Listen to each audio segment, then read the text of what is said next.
fallen members of a race.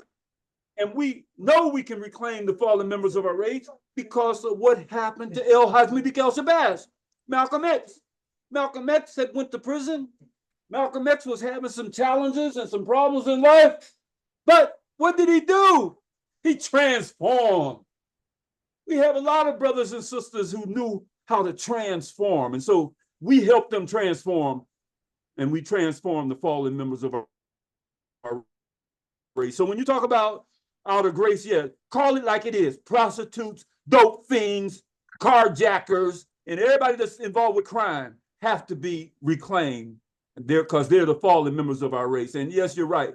When you think in terms of administer to and help the needy, what does that mean? That means you clothe those who are naked. You feed those who are starving. You help those who are down and out. You help those who need shelter. So that's the UNIA's objective, is to be able to, one of them is to minister to and help the needy. And so think of it in terms of the highest ambition to improve the conditions of a people, because one day you're going to have to face Africa. And when you face Africa starving people, when you face Africa and its famine, when you face Africa with the lack of hospitals, when you face Africa with the lack of nursing, you got to be ready mentally to go in and do what's got to be done. But that was good, my sister. You over education? Keep doing the good work. Yes, sir. Who's next, John? Thank you, Brother Shocker. But next would be Brother Everett. Brother Everett, you there? President Everett. I'm here, good brother. Greetings. What do you remember on the fifth aim of the UNIA?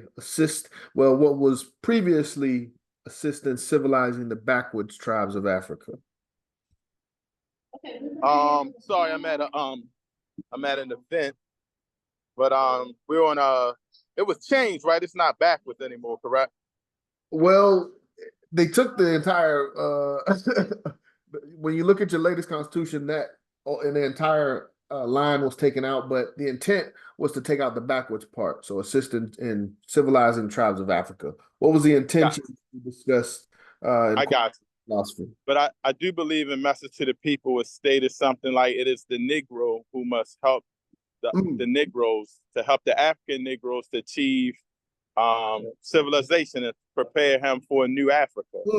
So it is up to us to protect our homeland, where we are from, where we were created, the creation of all mankind, the mother of civilization. So when they're struggling, we're all struggling. So we must help our founding civilization in Africa. The term was the land of our vine and fig tree, but yes, I couldn't remember that part. Very good one. Great job. But yes, we have that responsibility. We can't expect anyone else to provide for Africa. That's the job of her children. Brother Shocker, your thoughts on Brother Everett's response? Did I lose Brother Shocker? No, I didn't. Okay. Brother Shocker, you're on mute if you say anything. Everett just got an 8. Keep going. Yeah, Everett. Whew, man, I'm telling you. Great job, Brother Everett. Sister Brenda, are you available to speak? Or Attorney Imhotep?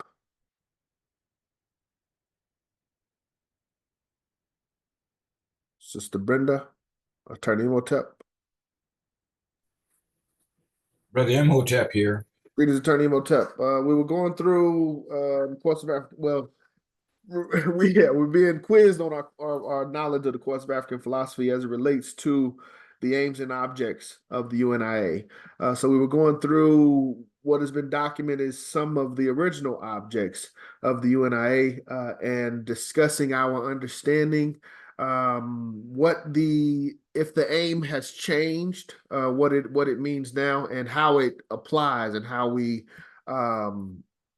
work to complete that aim in modern time. But yours would be, and you got a tough one. So yours is number 6, which was originally, well, in this document, it's stated as to strengthen the imperialism of Basuto land, Liberia. Do you remember that? The 6th aim of the UNIA? unfortunately, as Brother Shaka Barak said, I haven't repeated it enough Ah, to remember that. No. okay. Yeah, that's a like I said, that's a tough one. What about the others? Well, we got a couple others. Well, I'll come back to Basuto land. Number 7 would be to establish missionaries in the principal countries and for the protection of all Negroes. Oh, I missed part of it because I got my establish commissionaries in the principal countries of the world for the protection of all Negroes, irrespective of nationality. Number 7. Yes, I recall that. What's the question of me? So, what is your understanding of that aim per the course of African philosophy and how we apply it in modern time? Yes, I guess that's something like representatives of the UNIA stationed all over the world to look into and make certain that Africans in their particular jurisdictions are treated fairly as other non-Africans are treated. If the African has a grievance that they're not being treated fairly, they're being discriminated against, that the representative would address that grievance to the local government and make certain that the wrong is righted, and that make certain that African people are respected as individuals with human rights as all other individuals share. And so these representatives are very, very important. Yes, sir. Yes, sir. To make certain that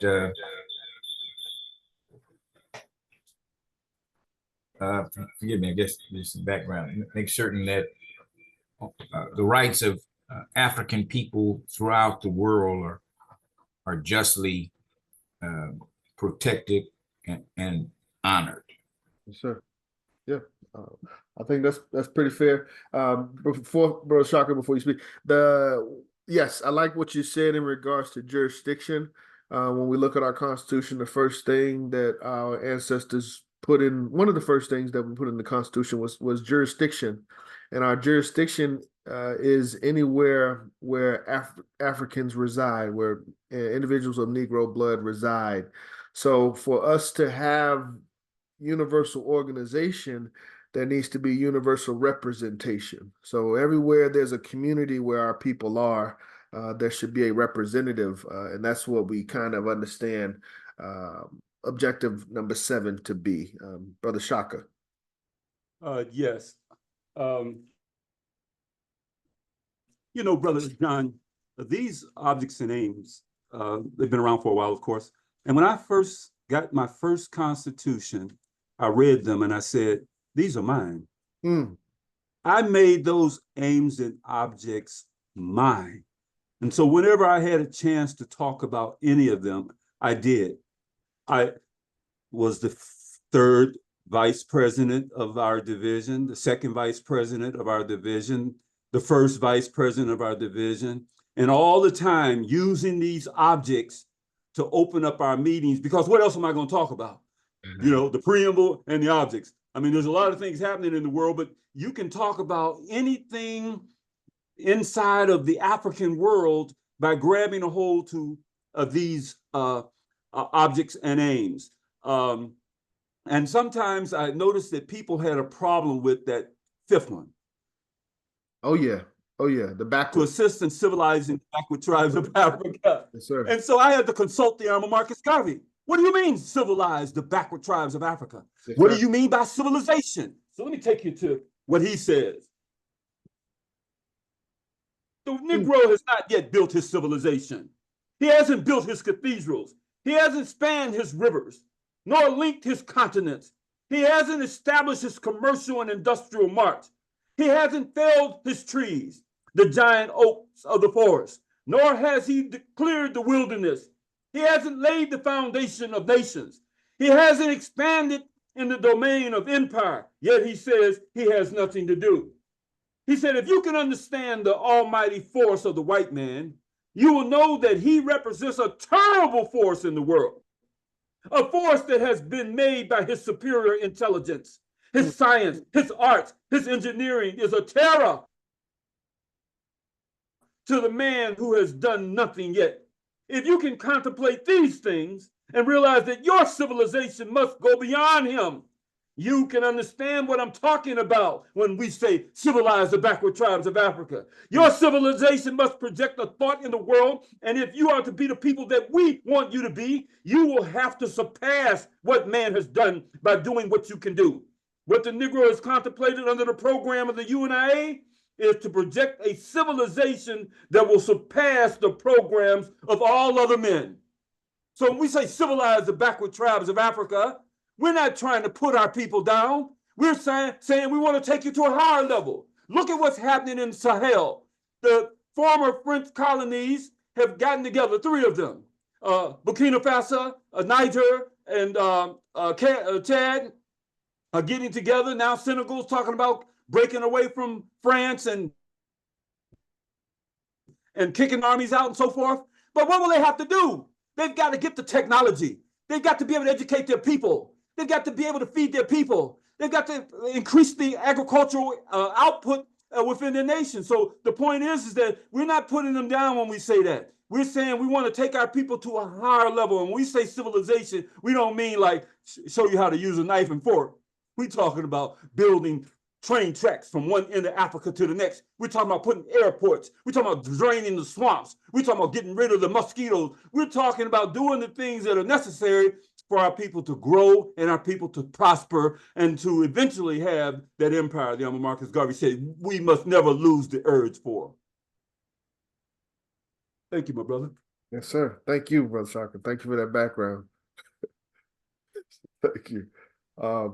Were there any other, I don't know if there was any other students of the course that would like to help give some understanding on the last couple aims and objects?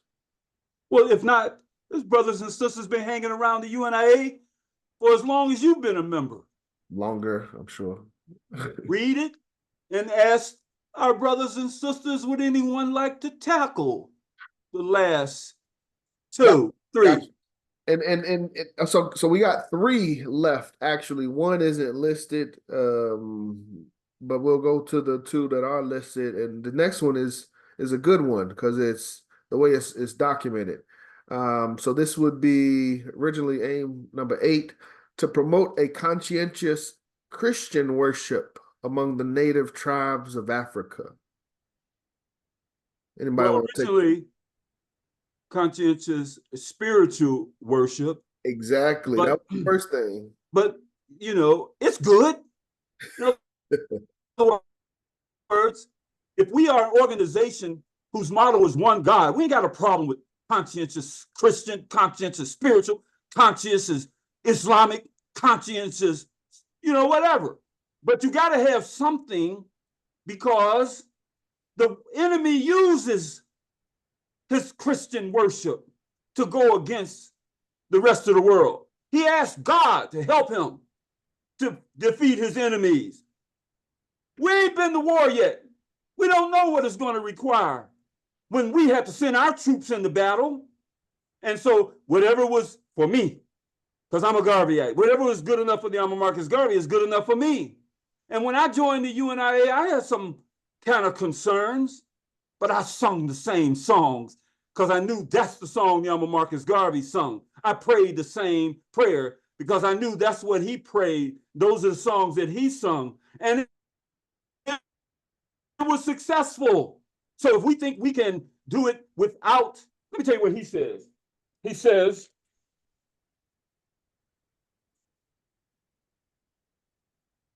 says, I'll quote him, paraphrase. He said, you take God out of the UNIA and I'm gone. Oh, yeah. Oh, yeah. I'm gone.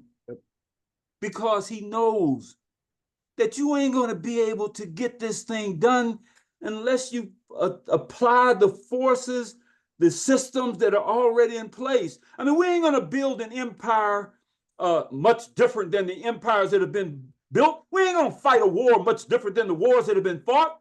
We ain't going to build railroad tracks and trains across the continent of Africa any different than they've already been built. Now, we can always depend on the Chinese to build our trains and train tracks. We can depend on the French and the British and all these other folks, the Japanese and all these other folks to build for us. But at some point in time, when we take on the responsibility of building these things for ourselves, we got to make sure we got all the power that we can possibly muster. You know how many people are in UNIA divisions? 10, 20. They're sitting around daily.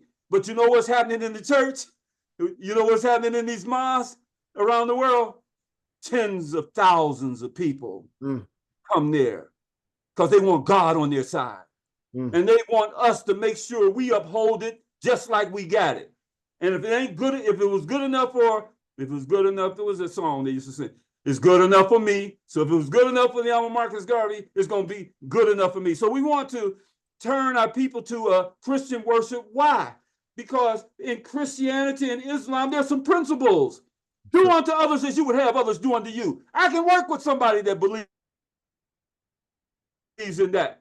But if they believe, get you before you get me, if they believe in some underhanded, demonic kind of way of dealing with human beings, if they don't have principles that says something about loving one another, then hey, then I can't get along with that person that's going to try to pick my pocket, that's going to try to steal from me, that's going to try to, abuse my wife, or somebody that's going to disrespect my wife and come after me.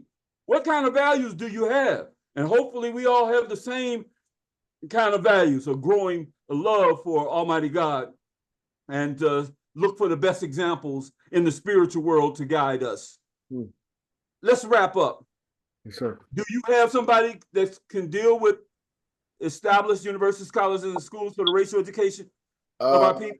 Not a new person, but I can go back to a person. Sister Diane, this was the one I was saving for you. Established universities, colleges, secondary. Oh, our educator. Yeah, go ahead, sis. For the further education and culture of our boys and girls. Okay. I do believe that is important, 100%. But I also have a little bit of a concern along those lines. That was kind of came to mind. Okay. Lately. So I think, even just going through the Race First material and seeing how a lot of Garvey's efforts was sabotaged, and a lot of it, even when he got to Liberia, that whole effort was being impacted from here through W.E.B. Du Bois and the government of America and England, and all this craziness that could have put us a lot further along. So then it brings me to today, when I look at the whole situation with Dr. Umar and his effort to bring about an Afrocentric university and something that could be modeled and duplicated not only across the United States, but also on the African continent. And I see his effort being thwarted by people in the UNIA. People are like, they had an uproar because he came to one of our events in Atlanta. And I see the same thing happening that I saw happen with Garvey. And I see, I don't know all the detail, the intricacies of the events that came about and brought it to where it is today, because they haven't dived into the minute details of what happened. But just the whole idea of having a brother who has a school, Afrocentric school, that can revolutionize the minds of our young people.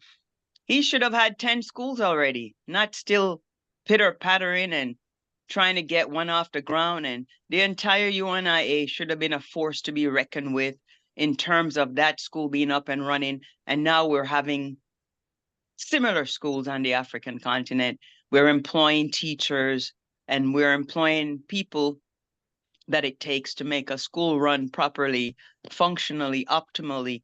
So I definitely believe that is a must. But then I see, and then, you know, Dr. Umar is a former UNIA member, and I mean that voice could be so strong and so powerful for us today, but he's been silenced to some extent to where he's like the heck with it and he's doing his own thing.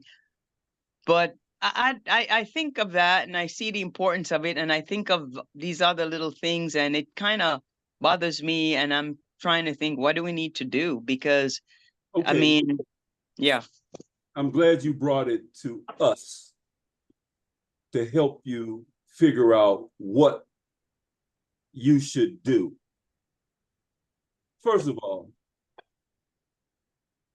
no matter who a brother or sister is outside of the UNIA, they're not going to do your work.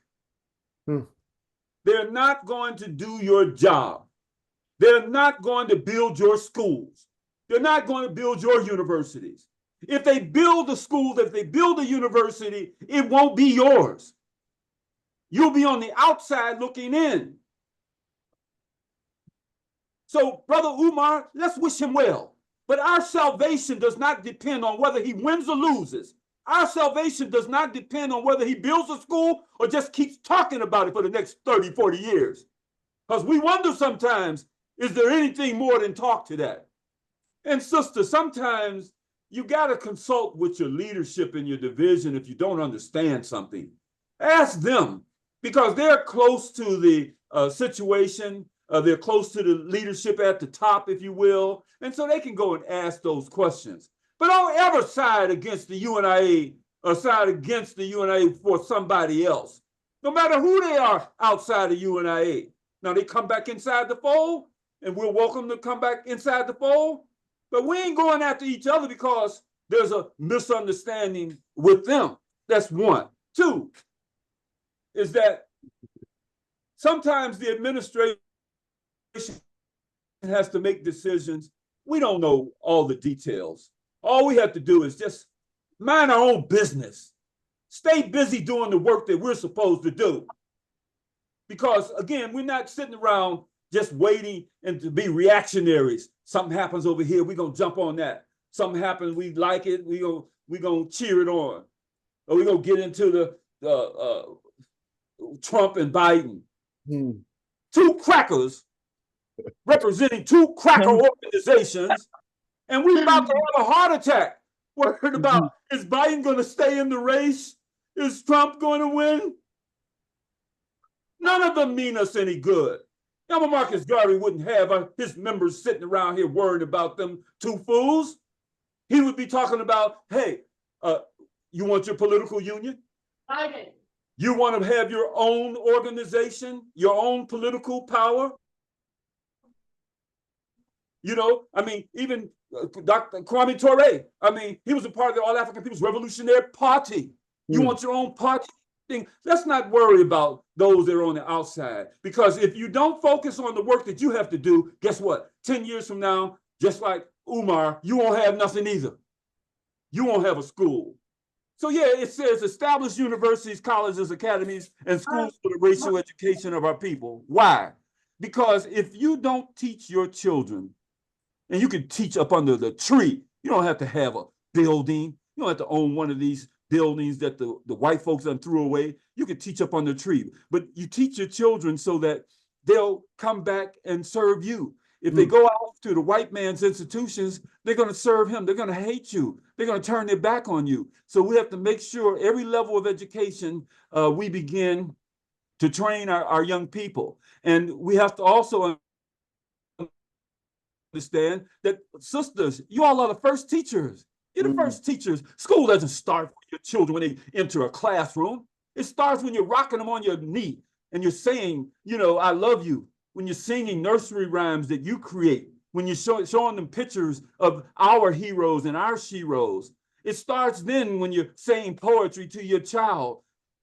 That's where the educational process begins. Why? Because you're stimulating the mind of the child. The child's mind is like a sponge. You can't take that child and sit them in front of a TV and think that the education is being done there. You can't send them to a classroom somewhere and think that the education is being done there. So you become the first teacher, and you'll notice that the child is growing, the child is responding, the child is receptive, and the next thing you know, he's looking up into your black eyes, or your brown eyes, and they see the love that's coming from you, and they'll love you back. So that's what it says. Establish our own schools and colleges, academies, and universities for the racial education. Now, what kind of education is that? That means everything under the sun that is supposed to represent a human being must be black and in our own image. If the Bible says God created man in his own image, then what is he going to look like? We choose to see him as a black person, to see the angels as black people, to see that Africa is the original home of all of the religions in the world. When Prophet Muhammad, when he was being attacked and they were looking to destroy his disciples, where did they go?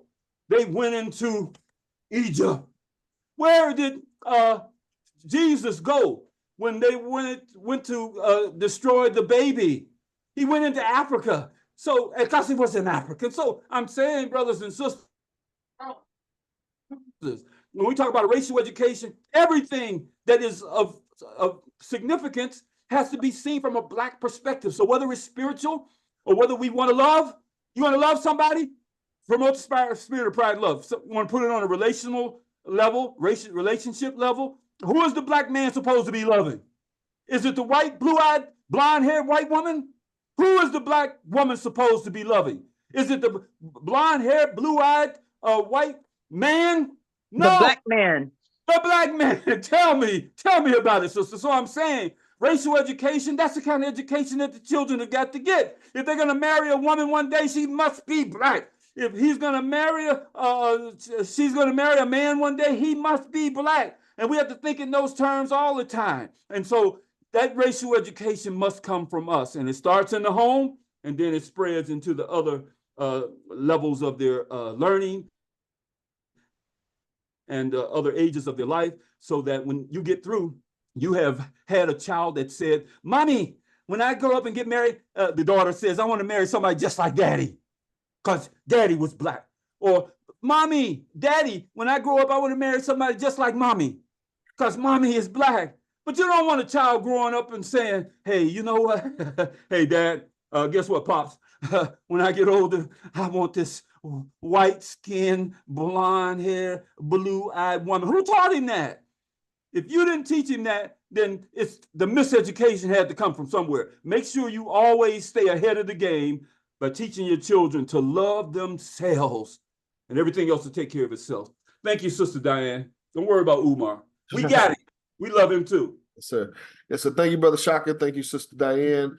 To bring it all together, as we try to do here in Atlanta, we always, as we just went through, aims and objects. Number one, which is probably one of the most fascinating, most attractive when it comes to organizing and bringing people in, is the concept of this universal confraternity, of all of our people being a part of one body. And that is what we try to continuously work to do. Sometimes we have to understand the politics behind that. But to build on objective number 9, when as Mr. Garvey teaches us in the course of African philosophy, we should also read the Bible for support. And Brother Omasius is reminded me, as well as Sister Cecily, as our chaplains, King James Proverbs chapter 26 or chapter 22 verses 6 states, "Train up a child in the way that he should go, and when he is old, he will not depart from it." So we're talking about the concept of universal confraternity, the concept of race pride and love, the concept of reclaiming the fallen and being charitable, assisting our people, the concept of understanding our motherland and making sure we have a homeland in our motherland. Number 6 was independent Negro nations is what it has become, but it's somewhat of an extension of number 5. It's kind of the diaspora approach. Not all of our people are on the continent. Some of our people are scattered throughout the world. We still have a responsible to make sure they're organized and they're represented as well. Representation, spiritual worship, all of these things will have to be taught. And in the progress of teaching them, that is the development of program, that is the development of institution, that is the development of university, so that we can teach our children so that when they are grown, they will go in the right way. They will automatically understand the philosophy of universal African nationalism. They will understand and have pride in their people, in their skin, in their melanin, in their flag. But it won't be something that will have to be continuously, I'm trying to think of the right word, persuaded, but it'll be a ingrained cultural thing. And that's what I understand number 9, to try to bring it all together. What was the other thing I was going to say? I forgot what it was. But yeah, I think the statement of train up a child in the way and he should go, he will not depart from it, is a good way to encompass number 9 and bringing all of the aims and objects together. This is something that we should constantly be teaching. Oh yeah, the thing I was almost forgot was another lesson Mr. Garvey teaches us in regards to education, which leads to the next aim and object. Brother Omesis, I'm going to call on you to help us explain that, which is not listed. But Mr. Garvey says that if a man is going to rob you of your wages, then he's also going to rob you of the education to let you know that he's robbed you of your wages. Basically, he's not going to teach you to count properly, not going to teach you to learn the true value of things. So in order for us to get a grasp of that foundation, we should build our own institutions, teach ourselves. Brother Omesis, do you remember the 10th aim and object, which is not listed here?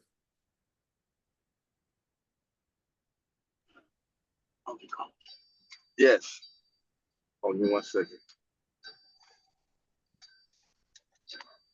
To establish a worldwide commercial and industrial empire for the development of our race. And what is that? How does that apply to us today?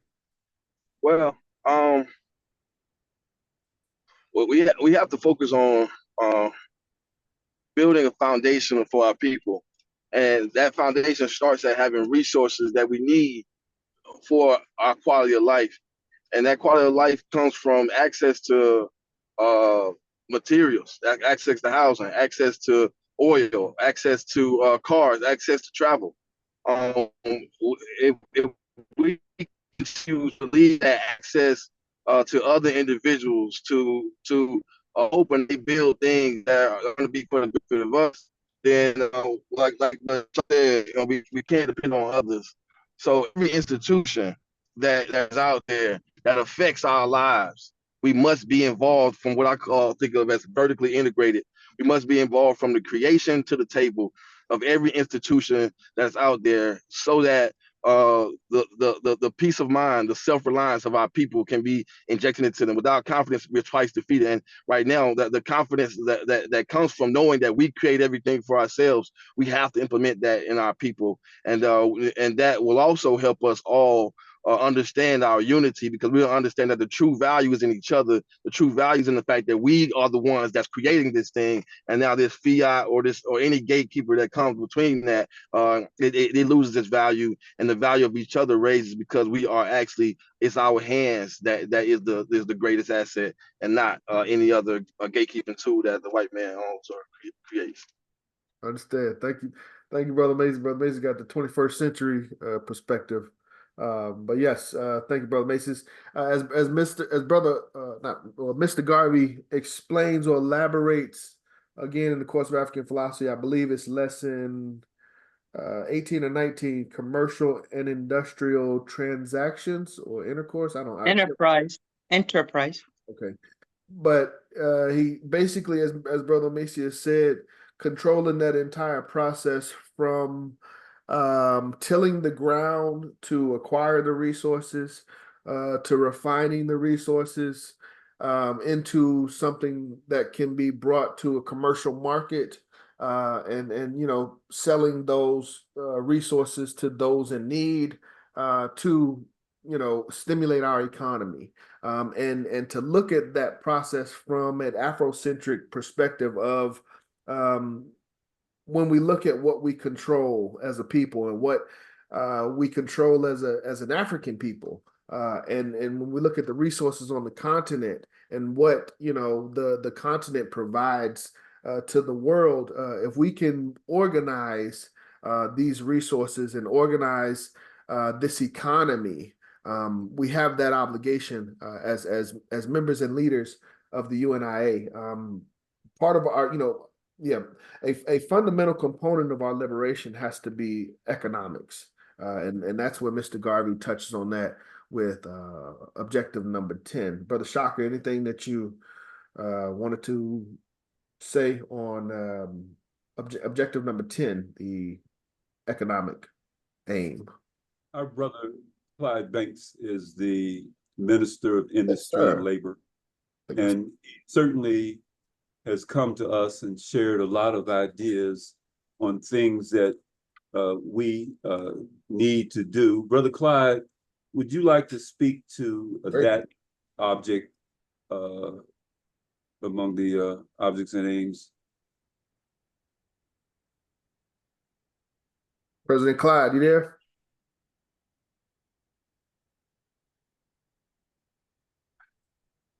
Greetings, everyone, and thank you. That's item number 10 is certainly near and dear to my heart as Minister of Industry and Labor. We certainly understand the need to have that economic engine in order to provide the wherewithal to do a lot of the other things that we need to do. You know, if we want to establish schools or help the needy and the fallen, I mean, we need resources to do those things. Sure. And to put a finer point on it, that's again kind of a foundational item. I mean, everything else is great, but we also need to have the economic engine to make some of the other stuff run. But we need to do it in a way that does not exploit ourselves. You know, we think about people getting on a boat. 600 people on a boat that carries 100, trying to get to Europe or whatever they're doing these days, and half of them sinking at sea with the slightest of storms that come up, in order to get a job that again pays them $400 a month. We have to do better, from the perspective that we should not have our people at risk like that, or going to the Middle East and serving really as a slave in someone's household. Sure. We have to do better than that. We should not allow this to go on when we have, a lot of us have attended universities all over the globe, and have a lot of the tools in order to run the industries that we need to be running. So there really is no excuse as to why we should not carry out this number 10 as Garvey laid out in A Course of African Philosophy. When you think about how young the average age is on the continent of Africa, you're talking about 16, 17 years old. That is a tremendous resource. Although some people look at it as, oh my God, we got a liability. What are they going to do? Well, when you have many hands in working with you, that makes the job lighter for everyone. So I think we just need to hone in on that. And we don't need to start there. We can start right here in the U.S. I think most of us on the call here are in the U.S., other than Canada. And so, we understand that there are needs that we have here. Just, I'm sorry I was late getting back to this call. That was trying to get the staff to do some work as we build here in Chicago. But we again certainly need to answer the call that Garvey has laid out for us on this item number 10, and objects and aims of the UNIA. Thank you. Thank you, President Chapman. President Clyde, I'm sorry. Thank you. Does anyone want to touch on the 11th aim and object that's not listed here? Greetings. What is that one?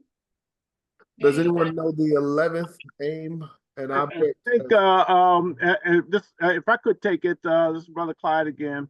Sure. As we look at the overall theme of all the objects and aims, it is to contribute to the uplift of our people all over the globe. Yes, sir.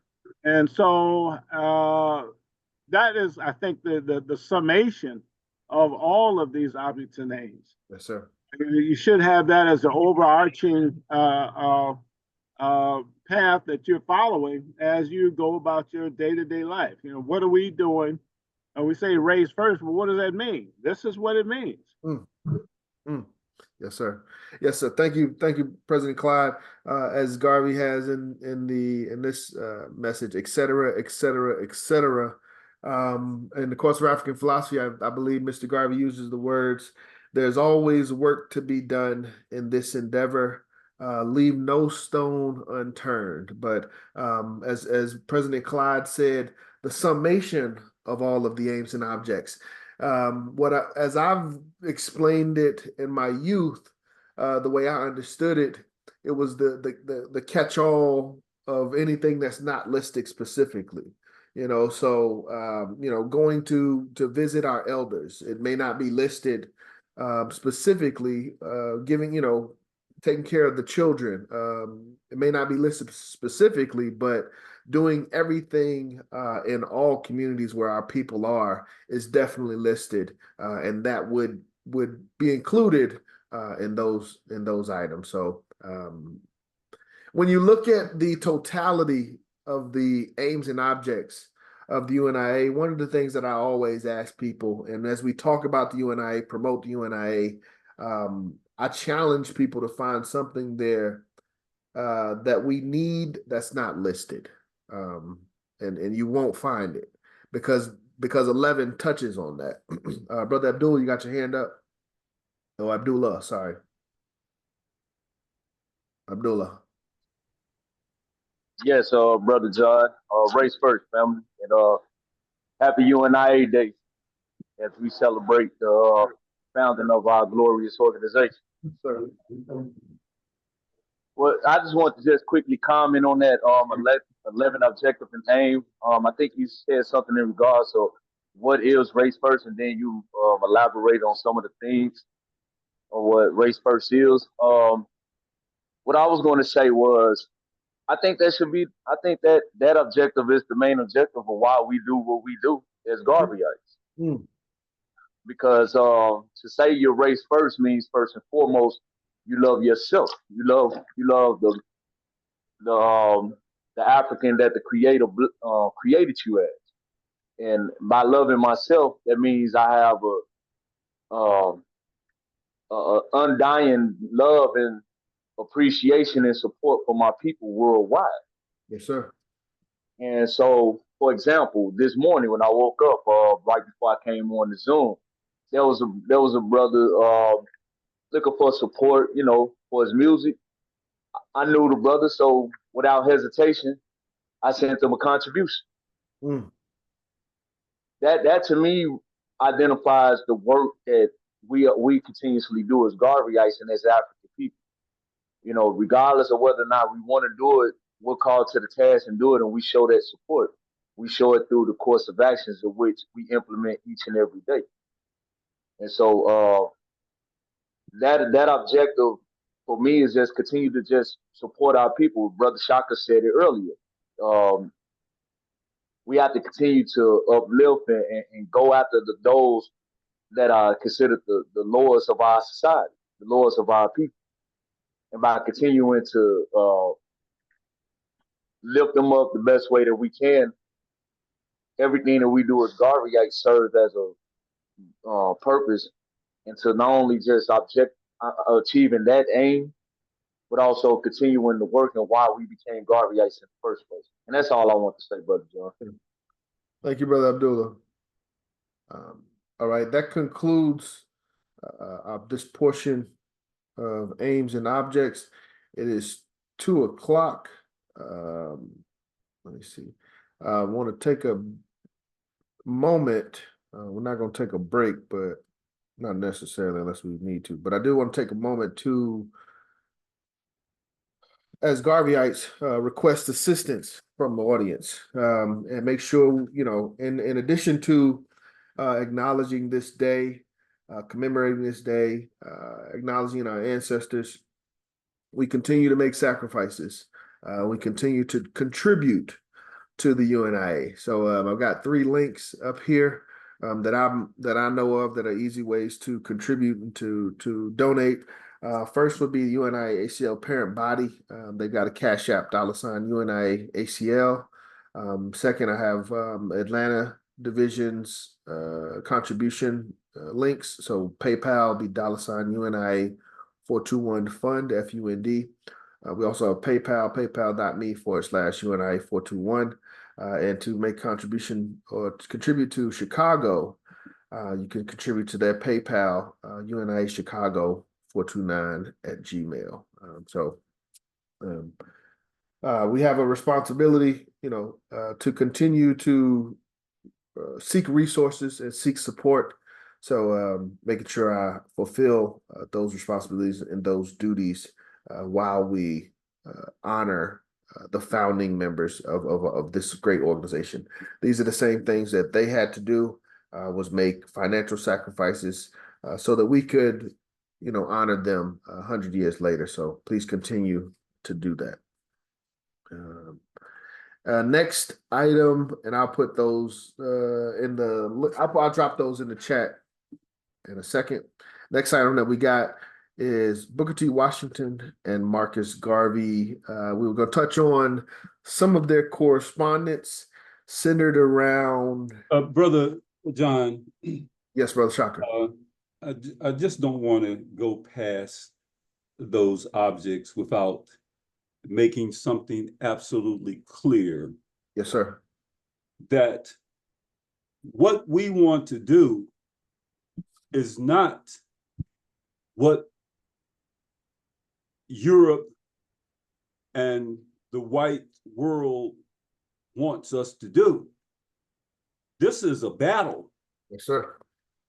Now, in 1978, March the 17th, there was a recommendation by the National Security Council. They put out a memorandum. It's still in effect today. It says, specific steps should be taken with the help of appropriate government agencies to inhibit coordination or coordinated activities of the Black movement in the United States. 2, special clandestine operations should be launched by the CIA to generate mistrust and hostility in American and world opinion against joint activity of the 2 forces, and to cause division among Black African radical national groups and their leaders. 3, U.S. embassies to Black African countries, especially interested in Southern Africa, must be highly circumspect in view of the activity of certain political circles and influential individuals opposing the objectives and methods of U.S. policy towards South Africa. You know, we had to fight this government about its love for apartheid in South Africa. It might be kept in mind that the failure of U.S. strategy in South Africa would mean a significant diminution of U.S. influence in Africa, and the emergence of new difficulties in our internal situation due to worsening economic prospects.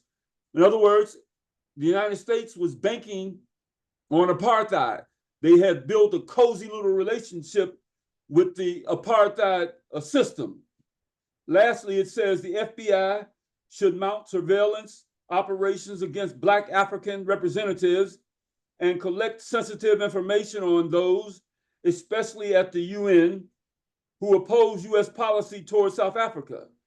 The information should include facts on their links with the leaders of the Black movement in the United States, thus making possible at least partial neutralization of the adverse effects of their activity. Right now, the groups, Uhuru, is under attack because they are taking an independent view of what's happening in Ukraine and what's happening by the FBI, CIA, and other national security groups against African people. Now, the other point that I wanted to make in reference to the object was a quick reference to Liberia, if I might, John. Yes, sir. These were the structures the UNIA was to build in Liberia: camps, townships, farms, hospitals, sanatoriums, schools, cottages, receptacles, and the UNIA headquarters in Monrovia. When Marcus Garvey was developing the Liberian plans starting in 1920, he had a UNIA membership of 3 million. Not only had a committee been formed by the Liberian President C.D.B. King and the Liberian people, but that constituency in Liberia included UNIA potentate Gabriel Johnson, who was a Liberian, the mayor of Monrovia, the capital of Liberia, and a general in the Liberian army. It also included the Liberian Chief Justice of the Supreme Court, Imhotep. Did you hear that? It also included the Liberian Chief Justice of the Supreme Court, James J. Dawson, ex-President Howard, ex-President Barkley. The Comptroller of Customs were part of that committee. With the area chosen for the UNIA headquarters in Monrovia, the other areas for the immigrants were in the neighborhoods of the Cavallo River, Maryland County, Sinoe, Grand Bassa, and Cape Mount, in areas 8 miles each for business, agriculture, and industrial purposes. So, with these things in place, in June 24th, the total area of expertise that Marcus Garvey sent out to build camps, townships, and farms, hospitals, and sanatoriums, UNIA headquarters, schools, included were the following experts to Liberia: a surveyor, agriculturalist, pharmacist, builder, supervising and directing mining and civil engineer, mechanical engineer, electrical engineer, shipwright and builder, carpenter and builder, secretary, and paymaster and commissioner. Regarding the equipment Marcus Garvey sent in 1924, the guidelines the committee in Liberia had suggested included materials and machinery, including sawmills, motor trucks, motor cars, and other road equipment. Also, fishing nets, sporting and hunting rifles, and accoutrements. Patent drugs such as Rootway's Ready Relief, Indian Roots Pills, Sloan's Liniment, castor oil, Dr. Jane's Household Remedies, Pond's Extract, etc., and other known remedies. They should have at least $1,500 for each family and $500 for each individual that was going to resettle in Liberia. And so I just wanted to share that, because when we're thinking about Africa, going to Africa, helping in Africa's development, some of us will have to leave here. We can't transport the liberation movement of across the seas. Some of us are going to have to go there, and we have to go in the sea hell and sit down with the leadership that's there, go into ECOWAS, go into East Africa, West Africa, and take the UNIA program there. And I'm just giving you an example of how the Honorable Marcus Garvey did it, and we can borrow from that example. Thank you. Thank you, Brother Shaka.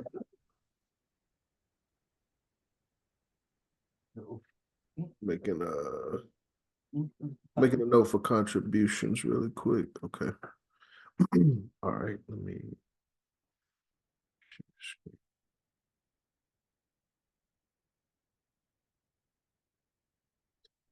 Next item on the program was the correspondence. Wait, that's not it.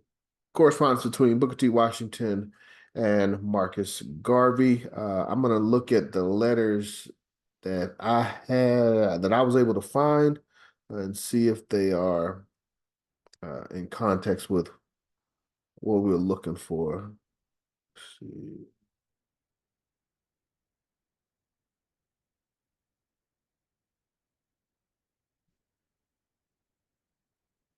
Okay, yeah, I think this applies, Brother Shaka, based on our discussion. Am I sharing that? Yes, I am. So, as we all should know, the influence that Booker T. Washington had on Right Excellent Marcus Mosiah Garvey in my teachings, it was in his trip back from his travels in Europe that Marcus Garvey came upon the autobiography of Booker T. Washington. And upon reading that text, Up From Slavery, Marcus Garvey got the calling to become a leader of our race. So when you look at the comments about black man's government, where's this king, and he would go on to make these great leaders that came after Marcus Garvey's inspiration from reading Booker T. Washington's autobiography. We should also know, well, I guess we'll get to that later when we talk about Marcus Garvey arriving in the United States. And that's kind of what we're leading up to. So we're celebrating the founding of the UNIA, July 20th, 1914. And we're looking now at a letter from Booker T. Washington to Marcus Garvey from September 17th, 1914. In this letter, one of the things that Booker T. Washington mentions is that he wanted to look forward to seeing Marcus Garvey in America. So I'll read it. Again, it's from Booker T. Washington to Marcus Garvey. It says, "My dear sir, I have your very kind favor of some days ago." So a letter that Marcus Garvey wrote to Booker T. Washington, September 8th. We've actually got that here for reference if we need it, if we want to look at it. "I've given up altogether my plans for the European trip, which I had planned for next March." So that would have been March 1915. "Matters are in such unsettled condition in that country that I fear I could not accomplish what I hope to do. I shall keep the matter in mind and hope to be able to make the trip at some other time." Yeah, the problem was there was a world war. Go ahead. Thank you, my brother. Okay, thank you for the context. So yes, we're talking, this is September 17th, 1914. So that would have been in the midst of World War I. "I have read what you say with reference to the advance being made in educational facilities for the Negroes of that section. I hope that when you come to America, you will come to Tuskegee and see for yourself what you are striving to do for the colored young men and women of the South. I thank you for the printed matter which you sent. I shall give it a careful reading at the earliest convenience. I regret, however, that I am not able now to make a contribution toward your work. We shall be very glad to receive copies of the Negro World and shall be glad to send you in exchange the Tuskegee Student, published at this institution. Yours very truly, Booker T. Washington." Brother Shaka, any context you want to add to this correspondence? Yes, I want the brothers and sisters to realize that in America, one of the most powerful Black men in this country, perhaps one of the most powerful Black men, the most organized Black man, the most focused Black man in the world was Booker T. Washington. And yet this man took time to respond to communications sent to him by the Honorable Marcus Garvey. Now, was it simply because the Honorable Marcus Garvey wrote a letter? No. When Marcus Garvey traveled to Europe for 2.5 years, he built a reputation. The average human being cannot get on a boat, sail for a couple of months to Europe, and stay there for 2 years, finding your way into 9 different countries. I mean, it's unfortunate some of our young people can't even get off the block nowadays, let alone go outside of the country and stay there for 2 years, and then use every second, every minute doing something meaningful, connecting with some of the greatest minds that also were writing in the African Times and Orient Review, others who were writing, but also who were reading the books of Edward Wilman Blyden. Booker T. Washington knew he wasn't talking to just an ordinary Negro in Jamaica. He was talking to a man of substance, and he's saying, hey, if you come to America, I will help you. The Negro World wasn't out yet, but the idea was once it was published, he would subscribe to it. And as you know, unfortunately, Booker T died a year later. Yep. Yes, sir. Yes, sir. Yeah. So, yeah, this is to lay the foundation for Marcus Garvey's arrival to the United States. Can I add a little something to that, Brother John, before Go you ahead, go on? brother. Go ahead, Brother Moyama. Yeah, I just wanted to underscore what Brother Shaka and yourself were pointing out, that the significance of Booker T. Washington and Mr. Garvey's life. We know that Mr. Garvey was familiar with Booker T. Long before he went to Europe. He even, one of his earlier newspapers out of Central America, La Nation, he had an article talking about Booker T. and W.B. Du Bois. So he was familiar with them early as 1911. But when he went to Europe and traveled and began to interact with other people like Deuce Muhammad Ali, and correspond with people across the seas, and begin to see the scope of the problem and those who were working toward a solution. It was the idea of Booker T. Washington's Tuskegee Institute that really set his soul afire.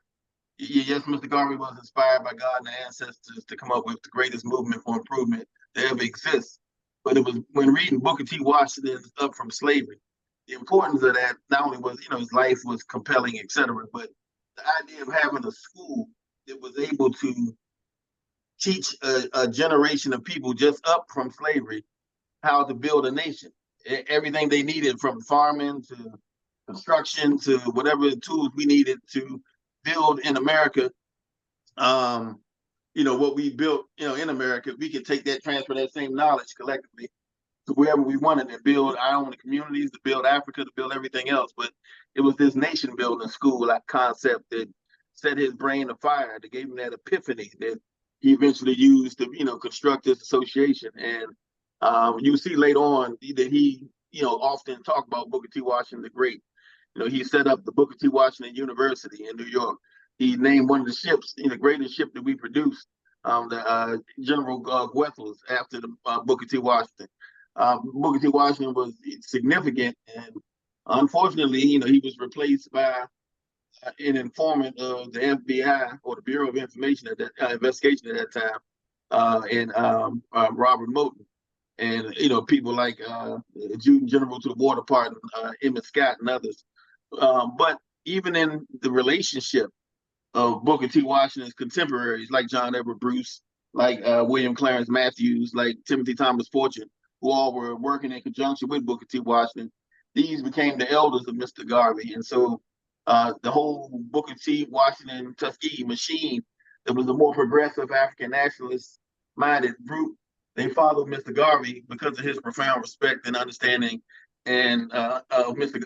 Booker T. Washington's plan and his extension of that plan, which we can see not only in the UNIA, which was initially going to build an industrial school in Jamaica, but also in the ACL, which was modeled after the National Negro Business League. The African Communities League was again an expansion of that. So in many ways, he was fulfilling some of Booker T. Washington's, limited maybe, but some of his vision to improve our race on a level that, I remember Dr. Clark, Elder Garvey, I once said that had the white man known what Booker T. Washington was really doing and begging them for money, hat in hand and acting so humble, but he was actually conning them out of the money we needed to build our own institutions and to build our own nation.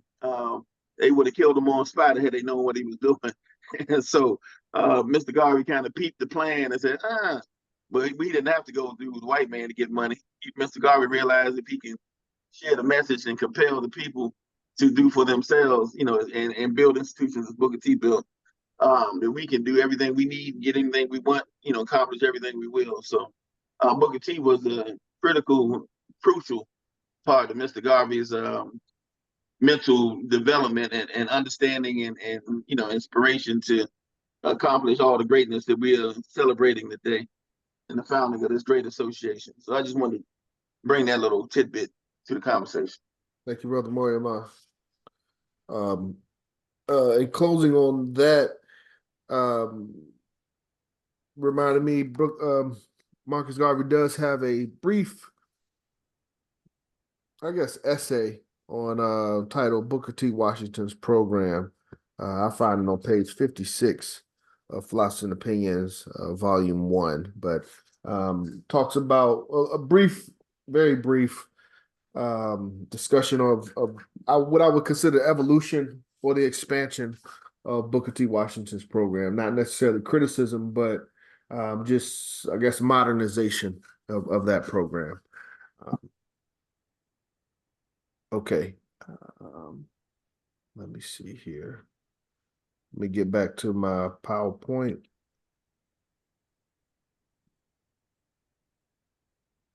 All right, that is the Booker T. Washington correspondence. Next thing that I had after that, I don't have any slides to present, but it was more of a discussion from Brother Shaka in Chicago about Marcus Garvey's arrival in the United States in 1916, which Brother Moriamal just briefly contributed to as to why Mr. Garvey was here, following up on his discussion with Brother John, would you like for me to read what Marcus Garvey wrote about Booker T? Please. Yes, sir. Yeah, I have it right here. Is that the program? This is Booker T. Washington's program, page 56 in the first volume of Philosophy and Opinions. Yes, sir. Brothers and sisters, I think before this is over, I'm going to ask Brother John to accept the responsibility of helping to coordinate next year's event. And Brother John, if you accept that responsibility, I want to make sure that we have all the documents that we talk to our people about on this, in these slides, so we can pull it up. Because when you record this, I think all of this is being recorded as well. Is that right? Yes, sir. Which means that if a person gets a copy of this recording, they'll be able to see all of this and they can study it at their own convenience. I want us to fine tune this, but you can think about it before deciding. I think it's a great idea, but yes, and I like how you hinted at this being an inaugural event, and we should continue this yearly. So I think it's a great idea. Booker T. Washington's program. One second. Let me, because I may be able to. Put it on screen. I got you. Because we got Kindle. It's just the only problem is the page numbers don't match up. But with the physical copy, the page numbers match up. With this digital copy, they change things around. Oh my gosh, what did I just do? There it is. I think I'm ready, Brother Shaka. You have okay. Then they can follow along. Booker T. Washington's program. The world held up the great sage of Tuskegee, Booker T. Washington, as the only leader for the race. They look forward to him and his teachings as the leadership for all times, not calculating that the industrially educated Negro would himself evolve a new ideal after having been trained by the sage of Tuskegee. The world satisfied itself to believe that succeeding Negro leaders would follow absolutely the teachings of Washington. Unfortunately, the world is having a rude awakening in that we are evolving a new ideal. The new ideal includes the program of Booker T. Washington and has gone much further. Things have changed wonderfully since Washington came on the scene. His vision was industrial opportunity for the Negro. But the sage of Tuskegee has passed off the stage of life and left behind a new problem, a problem that must be solved, not by the industrial leader only, but by the political and military leaders as well. Washington had lived, he would have had to change his program. No leader can successfully lead this race of ours without giving an interpretation of an awakened spirit of the new Negro, who does not seek industrial opportunity alone, but a political voice. The world is amazed at the desire of the new Negro, for with this strong voice, he is demanding a place in the affairs of men.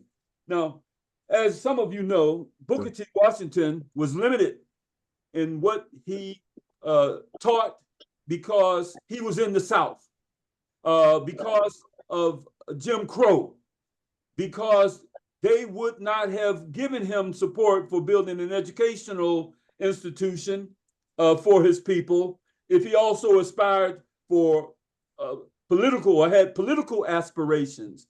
So Booker T kind of held back on that. And didn't he say something at the Atlanta convention that we could be separate as the fingers on the hand when it came to social and some other things? But the new Negro, the new program after Booker T passed called for political aspirations. And the short phrase was, if government is good enough for the Chinese, if government is good enough for the Japanese, if government is good enough for these other races, then government is good enough for us. And so that's a big difference in the program that Booker T. Washington promoted. As a matter of fact, our program went on because on the continent of Africa, there were only 2 independent nations, and now there's 54. And many of those nations came into existence because of the spirit of Garveyism that was taught to raise our consciousness about what we wanted from this world. And that was the government to govern ourselves, to be self-reliant and self-sufficient, and to be able to come from under the heel of the white man and from under his system so that we could build our own empire. Thank you, Brother John. Yes, sir. Thank you, Brother Shaka. Thank you for that. The next item on the agenda to follow the discussion and correspondence and evolution of the program from Booker T. Washington to Marcus Garvey. We wanted to discuss the arrival of Marcus Garvey to the United States in March of 1916. Now, can you imagine young Marcus Garvey coming to America, arriving in America, going and laying a wreath at the shrine of Booker T. Washington to pay his respect, and then get on the road for a whole year, traveling throughout this country, studying the conditions of his people? Because, you know, Brother John and brothers and sisters, at one time they were trying to say Marcus Garvey didn't understand what was going on in America. Whole year, traveling through 38 states, studying the conditions of his people to find out, did they have a program that could meet the aspirations of the African at home and abroad? And what he found, for the most part, that there was no program. They were living off their laurels, which meant if they did anything that was significant for the rest of their life, they could sit back and applaud themselves for what they did 10, 20, 30, 40, 50 years ago. So he went back to New York and stood on the soap boxes. I mean, that was, you didn't necessarily have to be on a soapbox, but you had to be standing on something that would place you above the crowd.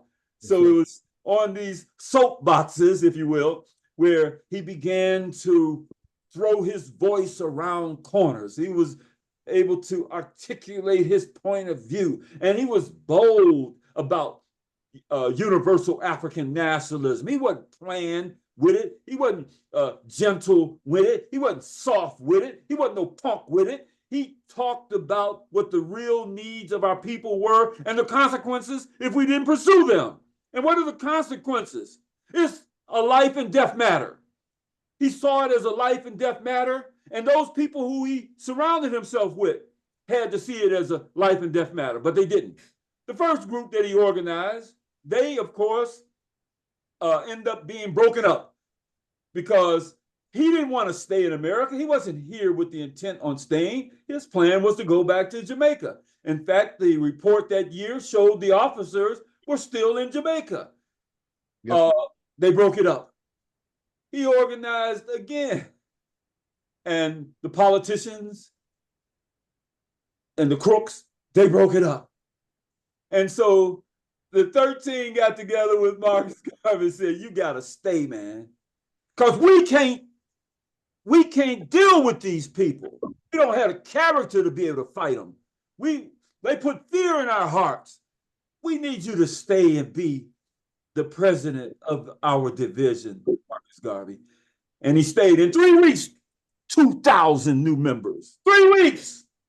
And sometimes we sit around and we wonder, what happened? What happened? It was the tenacity of the Honorable Marcus Garvey. It was the boldness of the Honorable. It was the courage of the Honorable Marcus Garvey. Why? Because there are people out here that ain't gonna want to hear you. But are you gonna move off the soapbox? Are you gonna move off the set? Are you gonna place more value in what other people are doing than what you're doing? We run around this country, Brother John, trying to bring somebody into our meetings to talk about something other than us. We love other people more than we love us ourselves. We love other people's programs more than we love our own. We can talk about the UNIA all day for a year and not cover everything that we've done. This is the greatest movement that has ever existed. But if the members don't see themselves as being a part of a great movement, if they see themselves as the grasshoppers of the world, if they see themselves UNIA members, we ain't better than the NAACP. Everybody's better than us. Everybody's braver than us. Everybody's more courageous than us. Like, for example, Mother Africa. When you talk to an African from the continent of Africa, if he convinces you that Africa is his home and it's not yours, you are defeated. If you talk to brothers and sisters and they convince you you ain't an African, you defeated. If you talk to our brothers and sisters and they convince you that they ain't your brothers and sisters, you didn't win that one. You got to go to a person 1,000 times in order to convert them if necessary. So UNIA members, we got to get stronger because that was the strength the Honorable Marcus Garvey displayed when he came to the United States and when he stood on them soapboxes and when he met men and women. They were convinced, they were sold. It was like, I ain't converting this man against what he believes. This man is serious as a heart attack. And so that's what we have to become. And then people will believe in us. But if you have sell the UNIA, like, if they join, fine. If they don't join, fine. If they believe what I'm talking about, it's okay, man. Let's go have a beer. I mean, if you are not sold on the UNIA, you ain't 100% in the UNIA, then you're never going to make a move. We should leave here, Brother John, in the next few days, next few weeks, building divisions. Yes, sir. A dozen divisions on here. We should be building divisions and talking about what does it take? It takes Garveyism. Yes, not the way we just say Garveyism and don't mean it. We ain't got Garvey in us. We in the UNIA, but Garveyism ain't in us. We just in the UNIA. Any brother or sister can join the UNIA. You pay your money and you get in the membership. But does that make you a Garveyite? Do you sound like Marcus Garvey? Do you talk like Marcus Garvey? Do you preach like Marcus Garvey? Do you pray like the Elmer Marcus Garvey? Are you ready to fight like the Elmer Marcus Garvey? Then stop saying you're a Garveyite. Say a UNIA member. And then when brothers like John teaches you and puts you in his classes, you might turn into a Garveyite. But don't think just joining the UNIA makes you a Garveyite. It just makes you a UNIA member. Yes, sir. Ooh. Mm. Mm. Mike is hot. Thank you, Brother Shaka. Thank you. Yeah, no words. It's beyond talk at this point, as we've said before. It's time to put the work in. We have the example, we have the black print. Mr. Garvey has said it several times. He has given us everything that he knows. We can't rely on him to continue to do the work for us from the other side. It's our time. It's our turn.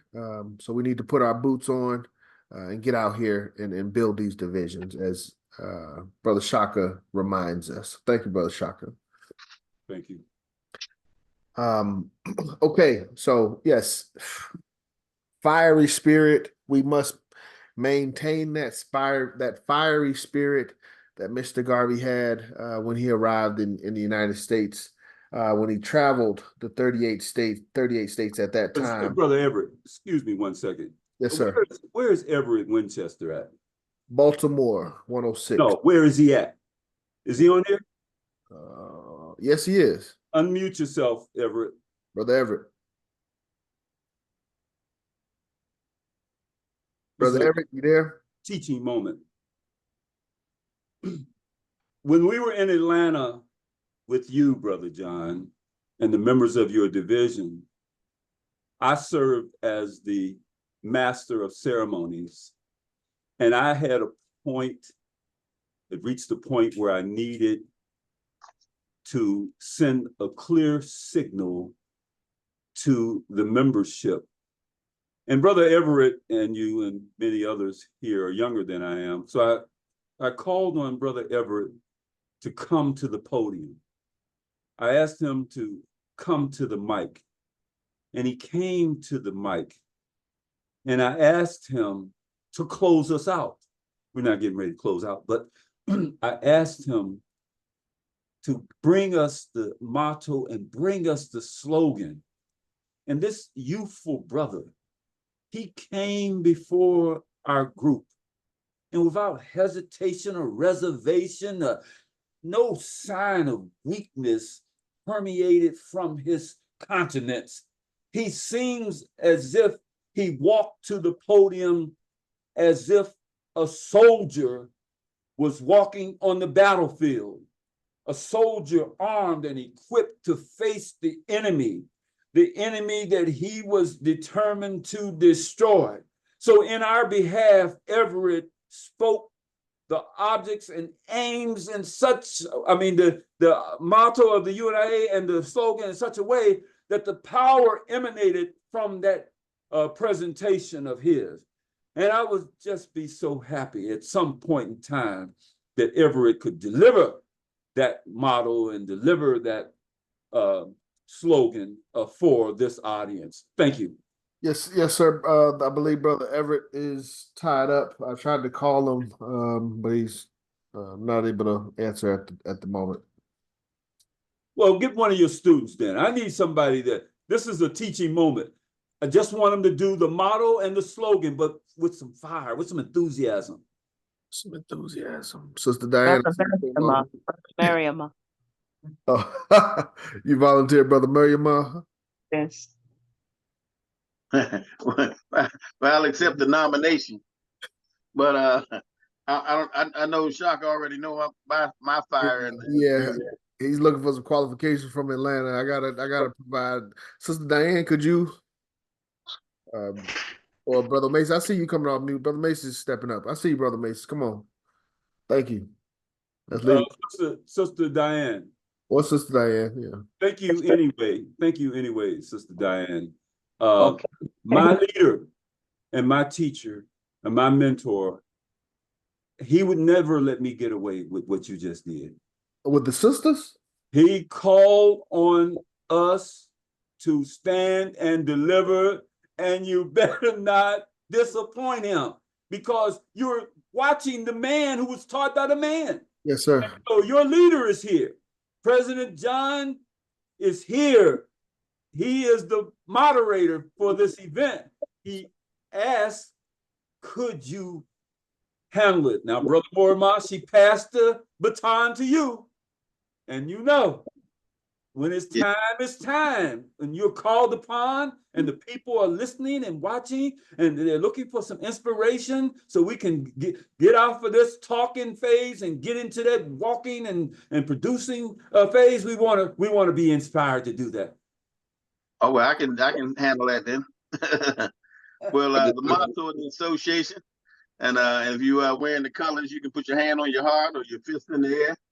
But the motto of the association, and you can repeat after me, is one God, One God, one aim, one aim, one destiny. one destiny. And the slogan is Africa for the Africans, Africa for the Africans, those at home, those at home, those abroad. and those abroad.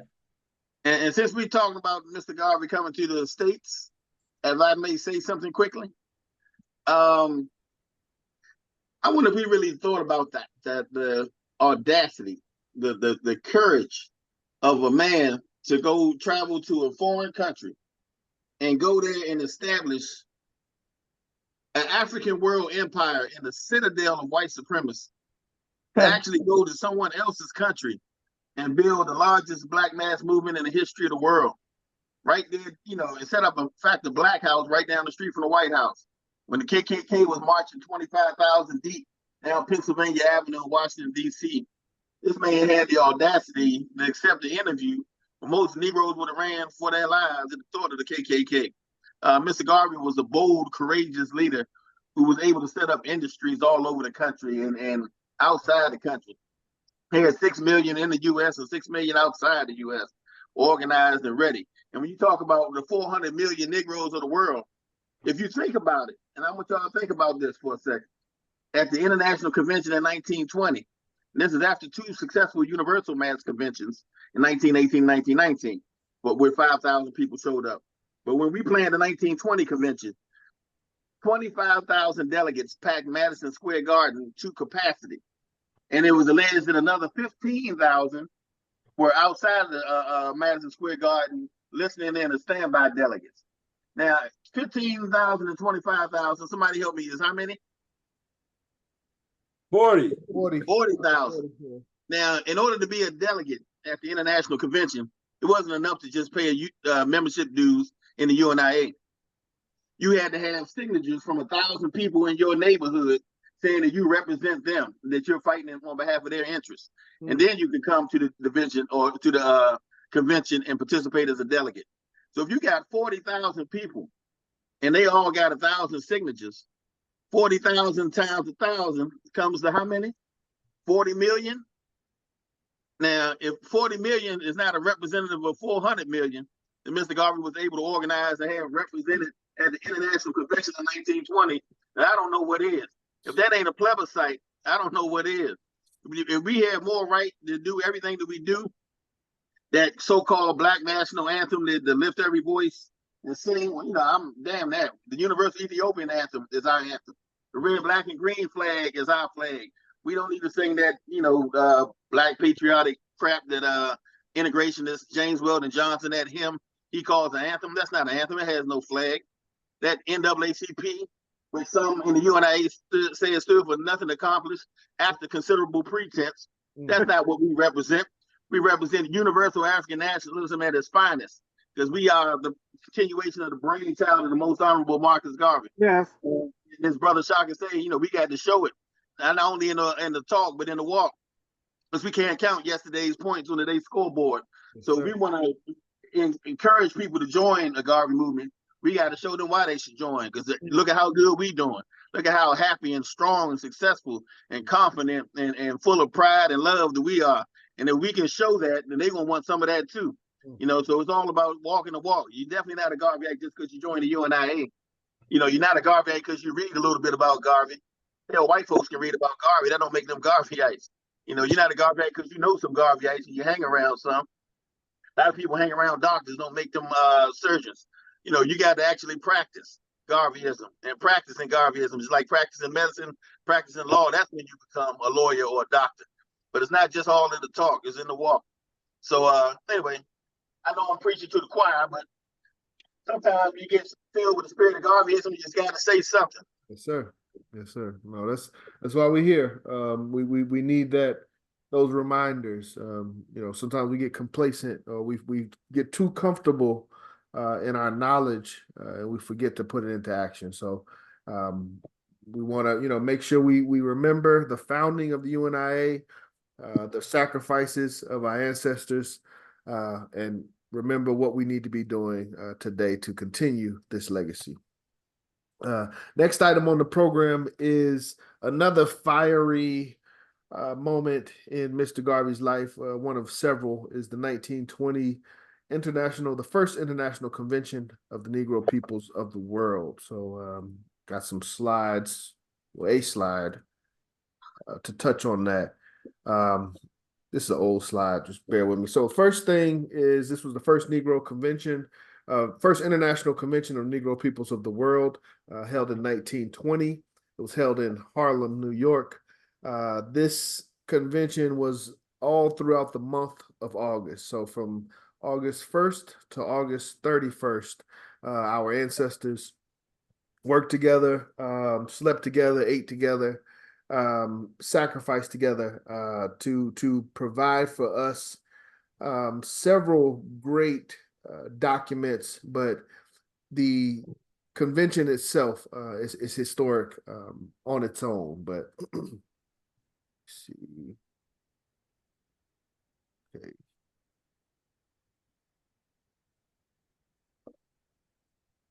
One of the things that was touched on at the convention was the 5 requirements to establish a government.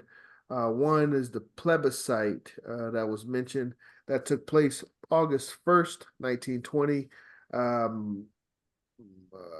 Over 25,000 delegates packed into Madison Square Garden to recite our plebiscite. It took place August 1st, 1920, and its first requirement is a plebiscite. Number 2 is Declaration of Rights of the Negro Peoples of the World. Document was presented August 13th, 1920, and it's something that we should always remember and refer to for history. Someone has something to say? No, I just agreed with you. Okay. Always remember that. Number 3 is a flag and the anthem, which was, we've got a couple different dates. I was taught August 15th, 2 days after the 13th. I believe there may be some contention around the history of that date, but as we're taught in our division, it was 13th. The colors were listed in the Declaration of Rights of Negro Peoples of the World, Declaration number 39. That the colors of the Negro race will be red, black, and green. And I was taught that 2 days later, August 15th, the flag was first presented. Brother Shaka, do you have any clarification on that date for the flag? Or does that? The 13th, best of my memory. Okay.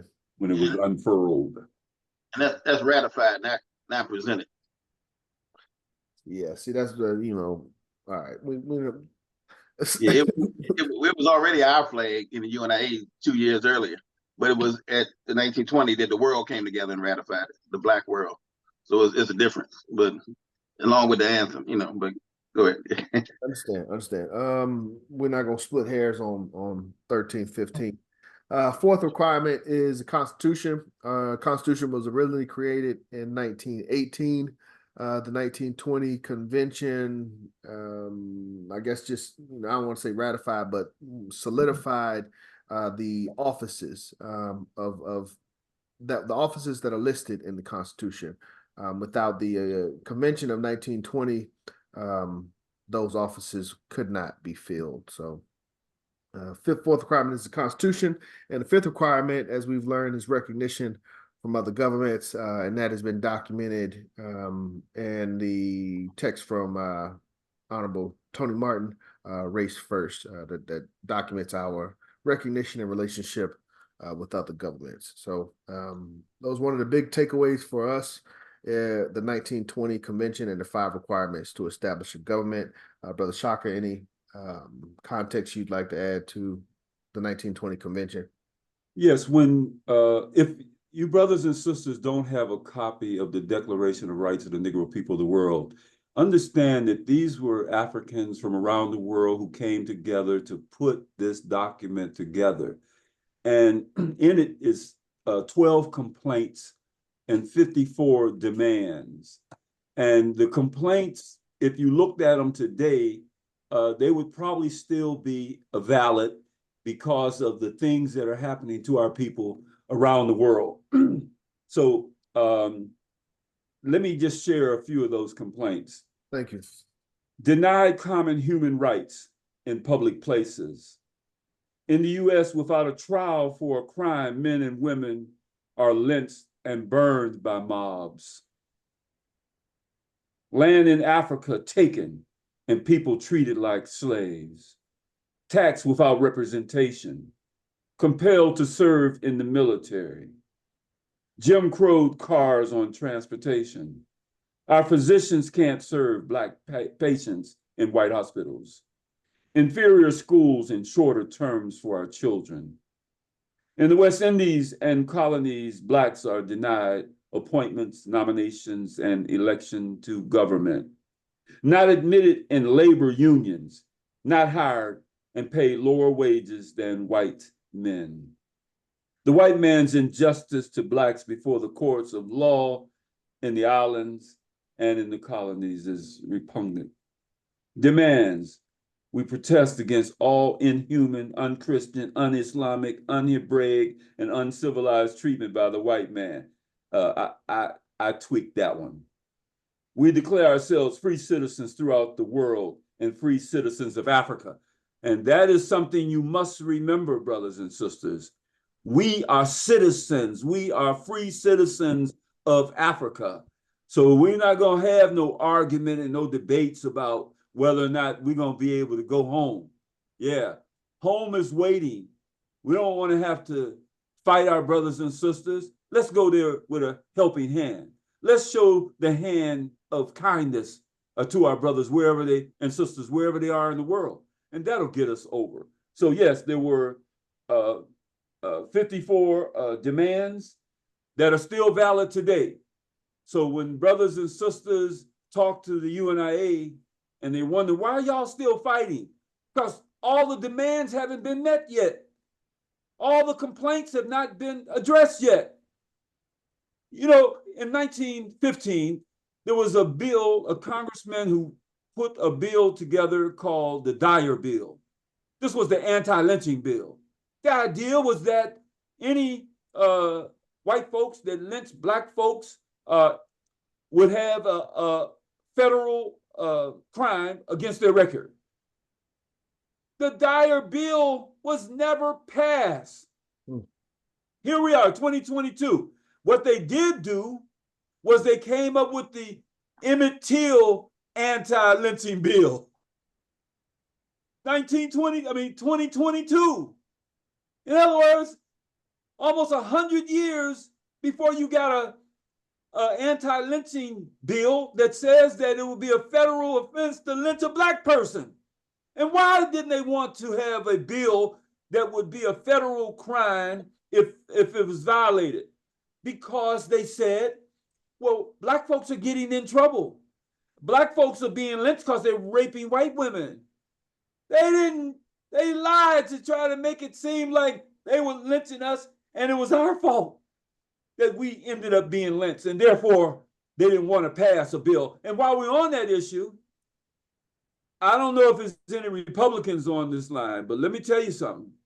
It sounds as if the Republicans get the House, Republicans get the Senate, and Republicans get the Supreme Court, and we're getting ready to be in some trouble.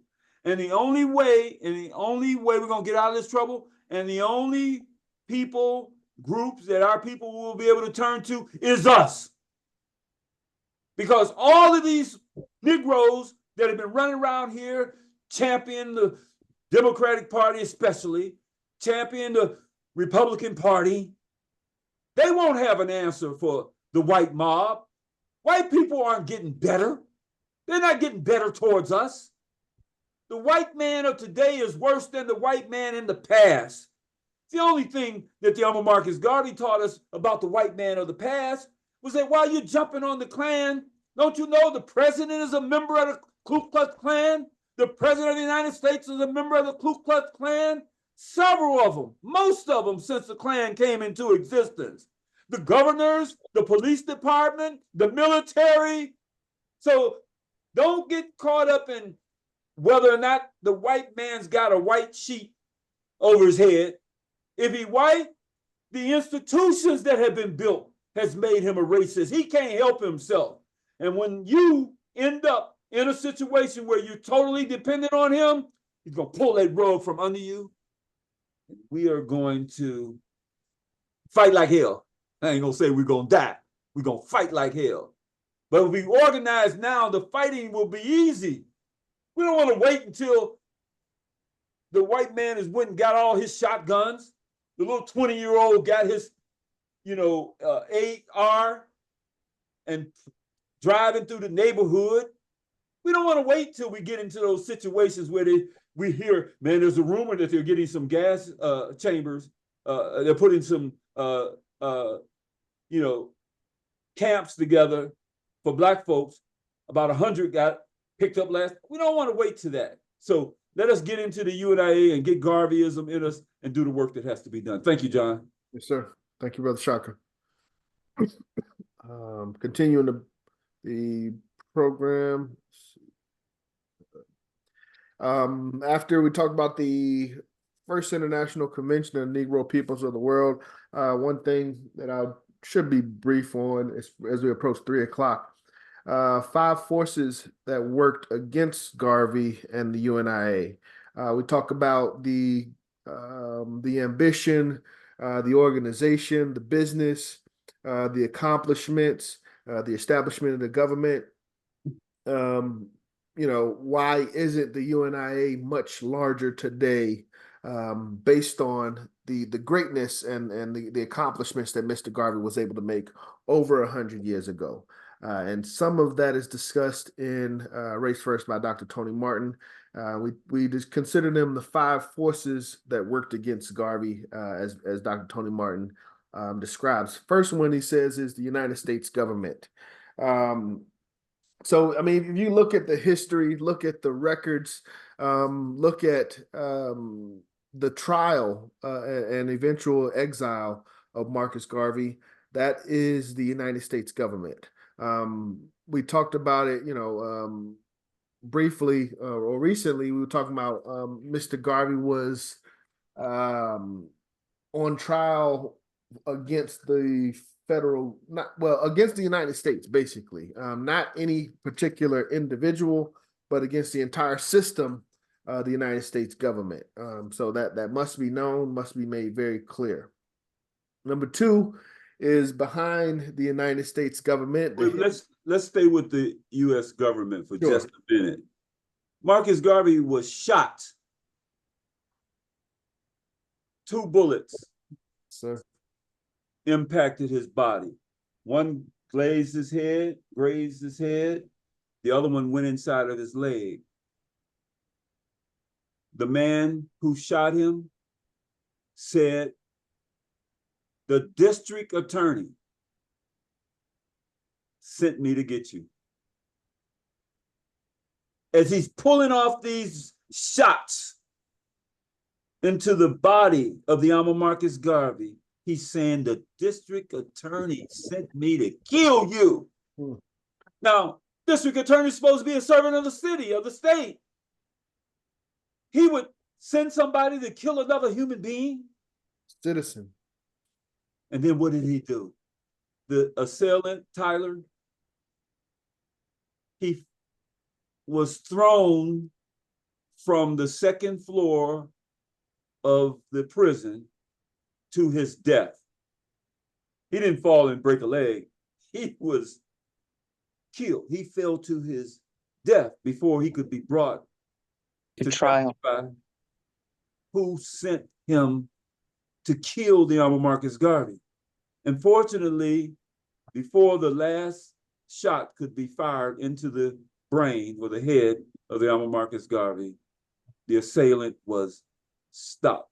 So yes, the United States government had its filthy hand in trying to destroy the UNIA. We're still alive.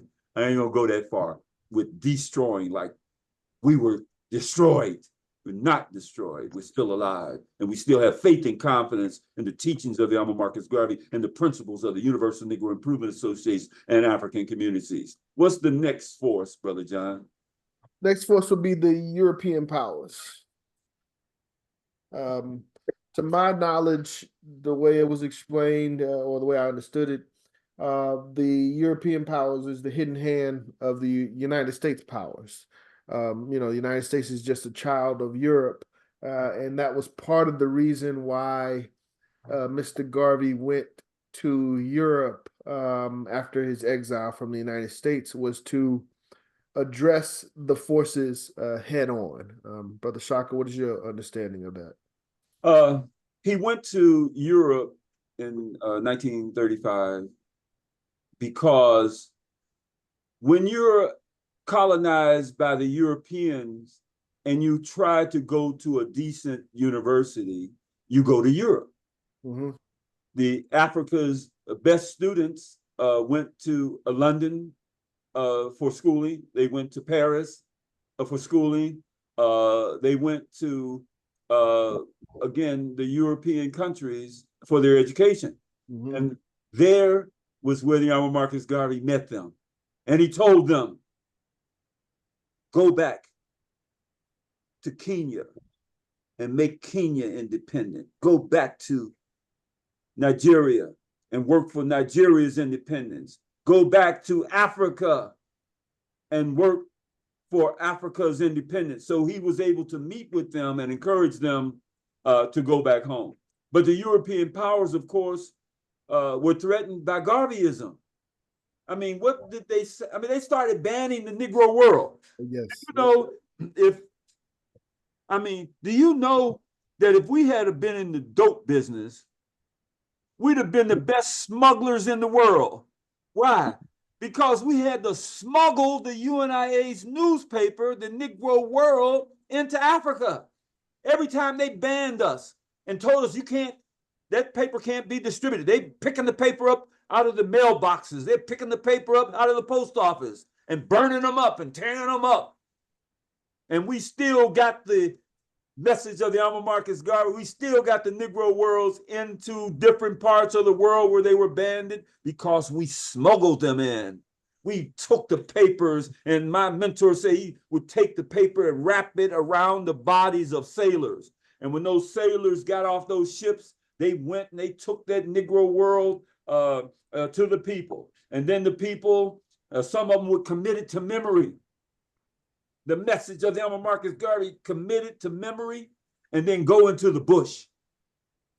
And from memory, tell what the message was. And brothers and sisters, at some point in time, as Mortimer will tell you, we will have to read those Negro worlds. What we're doing today, we have to do. And what we will do with all the legacy, all the papers, all the examples that were set by the Honorable Marcus Garvey and the UNIA, we're going to have to revisit all of that. But yes, those European powers, they said that the paper was causing unrest. It was causing the people to rebel. It was causing people to resist. It was causing people to talk about Africa for the Africans. And the white man had been saying, Africa is ours. And now all of a sudden they got these black folks, we got the little babies running around in Pampers talking about Africa for the African. We were such an inspiration to our brothers and sisters that they were saying, Marcus Garvey's coming to Africa to redeem us. Marcus Garvey and the UNIA is on his way. They'll be here any minute. And so the European powers were threatened by universal African nationalism. As a matter of fact, I have several books that say that the major source of resistance or anti-colonialism on the continent was Garveyism.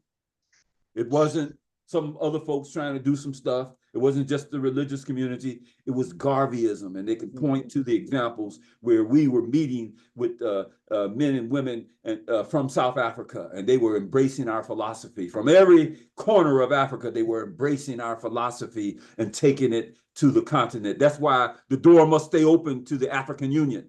It must stay open. They must bring us to the table at some point in time. Brother P.L. Lumumba goes around the continent lecturing in Kenya. He's from Kenya. He lectures in different parts of the African continent. But I found his Facebook one day, and I said, hey, bro, I don't hear you saying anything about the Marcus Garvey. What's up with that? And he got the message. And so now when he talks, and Marcus Garvey, I mean, he don't say much because he ain't a UNA member yet. But he does say Marcus Garvey was one of those who loved Africa too. So we're gonna put him on the right course. Yes, where's sir. Brother Yah at? We're gonna put him on. He over there at the African Union and Ethiopia and whatnot. He's gonna take a message. Brother Yah's not on the call. I don't see him yet unless he's got a different name. All right. Who else? What's the other force? Well, on that one, just to add a little bit to what you said, from what I know, I remember when Garvey went back to Jamaica, he was trying to get involved in Jamaican politics, but again, Jamaica is still a British colony, so there was only so much that he was able to do, and only so much that the Jamaican authorities had power over. So that was part of my understanding again as to why. He created a manifesto for Jamaica. You know, it's no accident.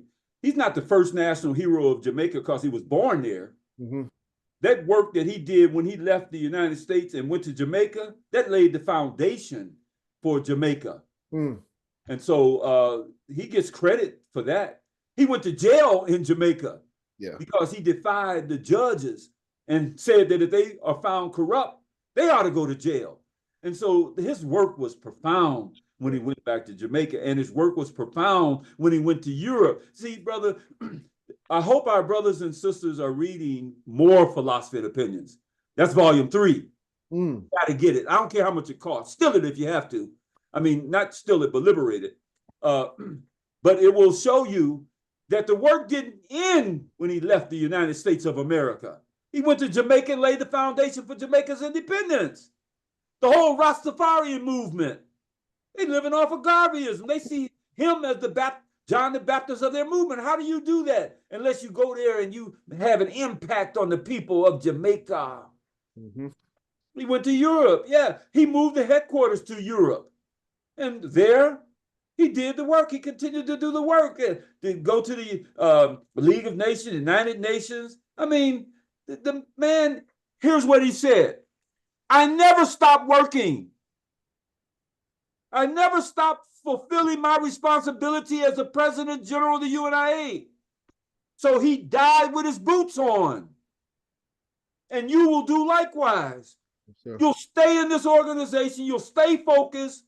And when you breathe your last breath, here's what my mentor told me. He said, when I breathed my last breath, and I was there, he said, I'm going to breathe it for God and Garvey.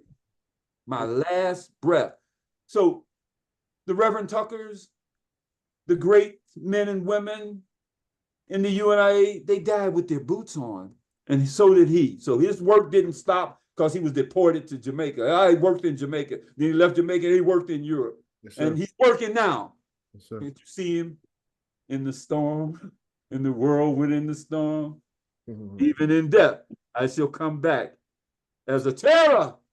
That's what Everett just said. Where you been, Everett? I was looking for you, but that's good enough. Tell it on the self. Look. Yeah, he here now. Yeah. Go ahead, John. Third force that worked against Garvey was the communists. My understanding and the way we teach this is communism was the opposing governmental philosophy that, you know, in regards to democracy, sociology, no, not sociology, socialism, capitalism. Communism was the new thing at the time, but communism only wanted to steal the labor from, or steal our people to be a labor force for their movement. Garvey teaches us that communism was developed by Karl Marx, had, you know, no intentions of good for Negro people. He thought, he thought little about them and wrote and spoke even less about us. But communism was not for us, and it's nothing that we should indulge. Well, thank you, Brother John. Control of the Black man and woman is the objective of a lot of folks. Remember, I mentioned how the Republicans came in when Marcus Garvey organized the first division of the UNIA in the United States, and they broke it up. Yeah. The second time they came in, they stole the books, stole all the money. They broke it up. Why? Because the men and women who first joined the UNIA, they didn't have what the Marcus Garvey had. The Marcus Garvey could box. He could fight. He said, I made him respect me from the strength of my arms. What does that mean? I mean, he'll beat somebody's, you know what I mean? He wasn't afraid of nobody. Sure. And so the communist leadership wanted to take over. I mean, because they could do that. They could push a puck around. Mm-hmm. So they wanted to take over and lead the UNIA. And then Marcus Garvey was like, oh, hell no. That ain't happening. No, sir. And so they fought against him, and he beat them. Yes, you know, I sometimes have to serve in the capacity of, well, I have served as sergeant at arms, but more so as the moderator and speaker in convention and other activities. Because I can stand firm on Garveyism and don't deviate, and I'm not afraid to face anything and anybody. You know, I got more days behind me than I have in front of me, so I ain't afraid to die for these principles. And so the Marcus Garvey was that way as well. Sure. He said only crooks, thieves, and cowards fear to go to prison. Men with principles don't care about jails. He said, I have been shot for the principles of the UNIA. He said, no, I have been to prison for the principles of the UNIA. He said, but let me tell you something. I would as gladly enter the veil of death as a thirsty man would take a drink of water for the principles of the UNIA. Now imagine that kind of willingness to enter the veil of death as a thirsty man would take a drink of water for the principles of the UNIA. And so when they ran into the Marcus Garvey, it was like, ain't nothing we can do with him. Yes, sir. Yes, sir. And that's the way it's got to be with you, brothers and sisters. That when they run up against you, they're going to say, man, ain't nothing we can do with him. Mm-hmm. We ain't taking over the UNIA. You can forget that one. We ain't going to go in there and punk the members of the UNIA. You can forget that. Now, you go grab some NAACP folks if you want to. Now, they'll call the police. We didn't do that. We handled our own business because we had the Universal African Legions. We had the Universal African Motor Corps.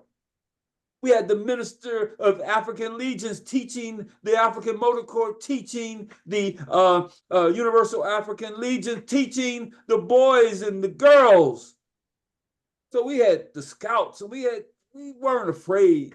I mean, because the whole thing was, I mean, imagine now, 60 years out of slavery, what kind of human being is going to be walking around this planet and he's 60 years removed from enslavement? His mother might have been a slave. His grandparents might have been slaves. And what do they talk around you if they've been slaves?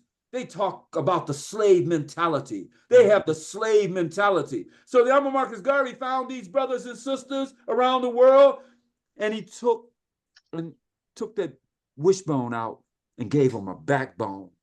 The UNIA is a manhood movement. The UNIA is a womanhood movement. And if you don't understand that, then it's no wonder our children out here doing what they are doing. Because the men haven't stood up to go and get this thing taken care of. The women haven't stood up to get this thing taken care of. Because when men stand up, boys sit down. When women stand up, girls sit down. And we ain't standing up. And that's why it's continuing to go on like it is. But it won't go on like that forever. Yes, sir. Thank you, Brother Shaka. We'll continue. The fourth force that worked against Mr. Garvey and the UNIA were our integrationist brothers and sisters, most notably Brother W.E.B. Du Bois. But the mentality of integration, the mentality of dependence, the thought that we couldn't build something for ourselves better than what had been given to us by our former slave masters. I remember one of the things that I liked most about, there was a story in Race First where Tony Martin describes there was two buildings. I think one building was being rented by the NAACP in downtown New York or something like that, and the other building was owned by the UNIA, but the UNIA building wasn't in as good of a condition as the NAACP building. So the NAACP building was a little bit brighter, flashier, windows and all that good stuff. But the point of it was we have to value the things that we own ourselves more than the things that we rent or lease from others. So I think that it was a battle of an ideology, and fighting for which ideology will win amongst our people's minds. Will it be one of independence or one of dependence, one of separation or one of integration? So we fought against that mentality, and as I said, most notably in the realm of NAACP and W.E.B. Du Bois. Brother Shaka, you want to say anything to that? Yes. Philanthropy. When you are being paid by the philanthropists, they can guide your program and dictate your moves. They will determine what you will be for, and they will determine what you will be against. And when you're dealing with lazy Negroes who don't want to work for themselves, they accept these handouts and they are dictated to by these folks. People appeal to them and say, we love you more than you love yourself. Now, I know on this call, we probably won't spend much time talking about the judge and the prosecutor that tried the Honorable Marcus Garvey. And let us put it in context. He was persecuted. He was framed. He was arrested. He was indicted. He was tried by all-white jury. He was convicted. He was sentenced to 5 years, and he was fined the maximum. An innocent man. And brothers and sisters, if you don't understand this, the Honorable Marcus Garvey would not take a penny from any human being. Never in his life was he dishonest. He is what is called a godly man because he spoke the truth. So sometimes when I wrestle with what happened when I'm reading history and then look at what the Alma Marcus Garvey said, what'd you say, Chief? Then that's the way it was. Because he didn't lie. He didn't lie and he didn't flatter you. Some of our members love to be flattered, love to be told we're doing such a great job. Oh man, we're doing some wonderful things in Chicago and Atlanta and New York and Buffalo. Compared to what? So Marcus Garvey said, must I flatter you when the whole world is trying to bury you underground? I wouldn't flatter you to save my own soul. So we ain't in the flattering business. We ain't gonna get started. So let me add something. You finish your point. Go ahead. You're talking about the integrationists. Let me tell you, Dr. W.E.B. of Confusion, Du Bois, was a petty Eddie mulatto supremacist. He was a double conscious, double agent, half-ass, half-caste coon and buffoon, and was Zionist pet. And the NAACP that was Zionist founded and funded were advocates of this mulatto supremacy. They themselves were considered the half-caste of Europe, and they came over here and worked with the mulatto half-caste of America in order to build this talented tenth that Du Bois had in his mind. So when Mr. Garvey came on the scene talking about race pride, don't take the kinks out of your head, take them out of your mind. And your black skin is not a badge of shame, but a glorious symbol of national greatness.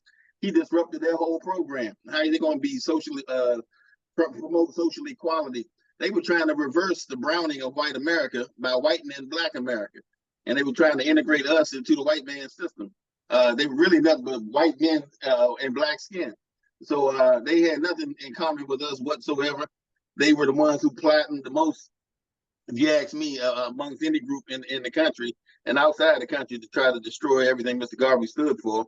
And then had the nerve, once he was incarcerated, to try to imitate him and start talking black nationalism and black power, as if they had the credibility after doing what they did to undermine everything he produced.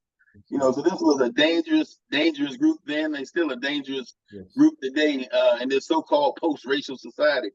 And those are forces we definitely got to be careful for protecting ourselves against.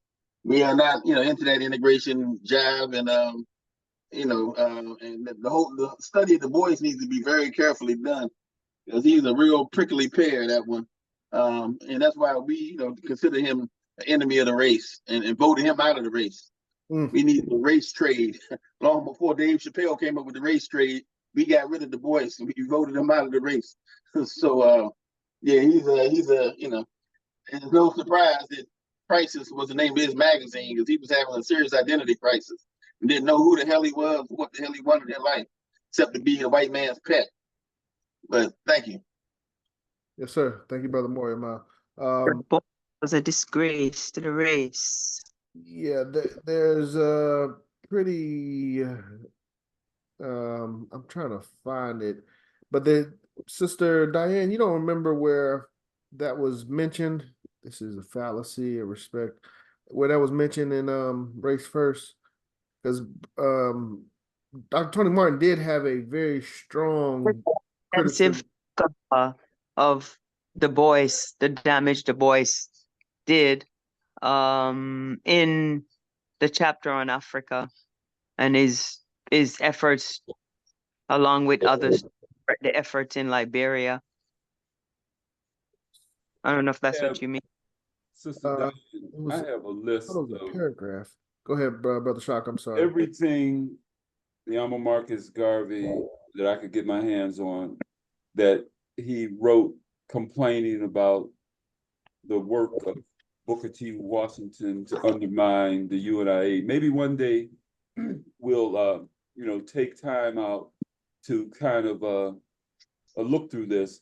Here's one piece though that I will share. Alma Marcus Garvey said to Du Bois, and you brothers and sisters, you got to get ready and don't play with the UNIA. He said, Du Bois, you have made a success of nothing. Suppose for the proof of the better educated and ability, Garvey and Du Bois were to dismantle and put aside all they possess and were placed in the same environment to start life over afresh for the test of the better man. What would you say about this, Doctor? Marcus Garvey is willing now because he is conceited enough, excuse me,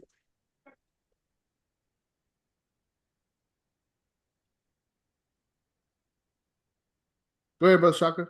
You. to believe that in the space of 2 years, he would make you look like a tramp in the competitive rivalry for a higher place in the social economic world. And the reason I say we need to get ready, because Kwame Ture, I met him, Stokely Carmichael.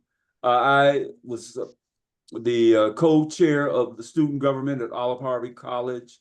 We paid to have Kwame Ture come to our college, Olive Harvey, and speak. And he said, if you think that you have, he wasn't talking to me, but he was saying that if people think they have the right answers, then go get the masses. We can't be sitting around talking and acting like we got it under control if we don't go and get the masses. We can't have other people, what do you say, in 2 years making us look like a tramp. The UNIA can't look like a tramp. The UNIA can't look like somebody out there has an organization that's better than ours. We have the most comprehensive constitution in the world. Look who's stealing our stuff. Ho Chi Minh comes to the United States, sits in a restaurant, studies. He studies the UNIA. And then what does he do? He goes back to Vietnam and he defeats the United States government in Vietnam. Why did he defeat them? Because he got the Vietnamese people to come to an understanding. And the understanding was 20 million. That meant that the Vietnamese were ready to lose 20 million to save or to defeat America. They didn't have to lose 20 million, but they defeated America, ran them up out of there, catching helicopters. And what are we ready to do? What are we ready to pay? I ain't heard the number yet. It's 1.6 billion of us. That's what Clyde Banks said a little while ago. Well, let me see. 1.6 billion? Are we willing to fight if it costs us 500 million? Will we be willing to, Marcus Garvey asked this question, will we be willing to lose half to save the rest of our race? Well, if you're willing to lose half to save the rest of the race, well, let's go to work. Let's go to work. Let's stop looking like tramps. I mean, I ain't trying to offend nobody, but in the spirit of the Alma Marcus Garvey, we kind of tramping along, and we need to stop doing that. That's why it was so important to Brother John and Brother Clyde and I to make sure we had a chance to revisit what the founders did. Yes, sir. They didn't play. No, sir. You don't jump in 2 weeks. You don't jump to 2,000 members playing because they're not going to believe you. Go ahead, Brother John. Yes, sir. The fifth force that worked against Garvey, which we kind of touched on in some of the other aspects, is individuals within the UNIA that were out for their own personal benefit. Mr. Garvey, I think this is most detailed in the sabotage of the Black Star Line Steamship Corporation. How Mr. Garvey was misinformed as to the value of certain assets, the maintenance of certain assets, and even the literal sabotage or the destruction of some of the mechanical components on the ships. But I know that the sabotage of the Steamship Corporation was one of the highlights that was spoken of, or examples that was given in regards to individuals within the UNIA working against Mr. Garvey and UNIA. But all right, let me jump in here, go bro. ahead, Brother Shaka. Yeah, you talking about the Black Star Line. I love that. You know, I hate it when people write books about the armor Marcus Garvey. They don't even mention the Black Star Line, you know, because they're buying into this myth that we bought raggedy ships. Let me give you an example of what's happening. The rich people used to race their yachts. J.P. Morgan had the Corsair. Henry Rogers had the SS Kanawha.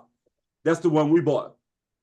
So the United States government needed ships, yachts, during World War I. So they went to J.P. Morgan and they bought his yacht for $225,000. But they used to race those yachts. And Henry Rogers raced his yacht, and he always beat J.P. Morgan's yacht with the SS Kanawha. So when we got ready to buy the SS Kanawha, we paid $65,000 for it. We got a steal, my brother. We always got a steal. We always were ahead of the game when it came to buying. Yeah, Marcus Garvey was no fool. And so the word goes out, though, we bought raggedy ships. I get so tired of folks saying that because they don't know what a ship even looks like. They couldn't tell you the dimensions of the ship. They couldn't tell you how many cars it could hold. They couldn't tell you how much it weighed. They don't know nothing about shipping. They don't know how fast the ships were. And so when we study, and brothers and sisters, please go and study the shipping industry because we will be in it again. The sisters who will be a part of the African Motor Corps, you will repair cars, you will build and repair trucks, you will build and repair ships, and you will build and repair planes. This ain't over yet. And so the UNIA did not buy raggedy ships. It bought seagoing ships. But they used to plaster this information in the Chicago Defender. That's another group of those integrationists that you were talking about. Robert S. Abbott. And the problem was that when these men would marry white women, you can't be a leader in the UNIA and have a white wife or a white husband. So they rejected the Alma Marcus Garvey because they thought they were leaders in the integrationist world, but they wasn't crap to us, because they had married outside their race. And why was that important? Because we know that if you're married to a white woman or a woman outside of your race, at night when the pillow talk takes place, what is the white woman gonna be whispering in your ear? I hate niggas, don't you? Come on, baby. Ain't white beautiful? Ain't white the best? Ain't I? God!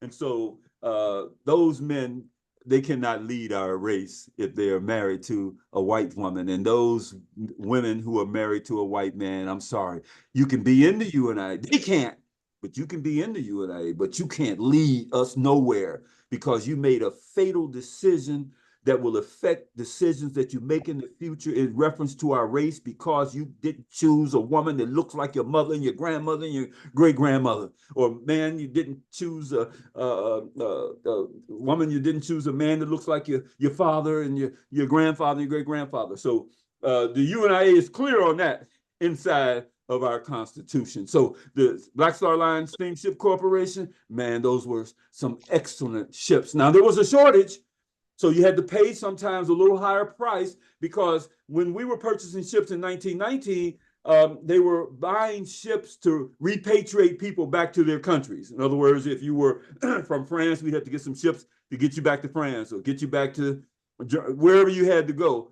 The ships were needed for that purpose. So the price of ships did go up, but we never got beat like that. So anybody tells you that, just tell them they need to, I don't know what you tell them. My wife, when I met my wife, she said something about the Alma Marcus Garvey, and it was wrong. And I said, and no, huh? You're a lie. I said, you a liar. But I proved my point, and so we still love each other. But don't let people lie on the Alma Marcus Garvey. And while I'm at it, somebody said, and they keep saying it, I'm tired of hearing it. They say the Alma Marcus Garvey said, in science and nationalism lies our only hope to defeat the designs of modern materialism. He never said that. In African fundamentalism, it says, in science and religion lies our only hope to defeat the designs of modern materialism.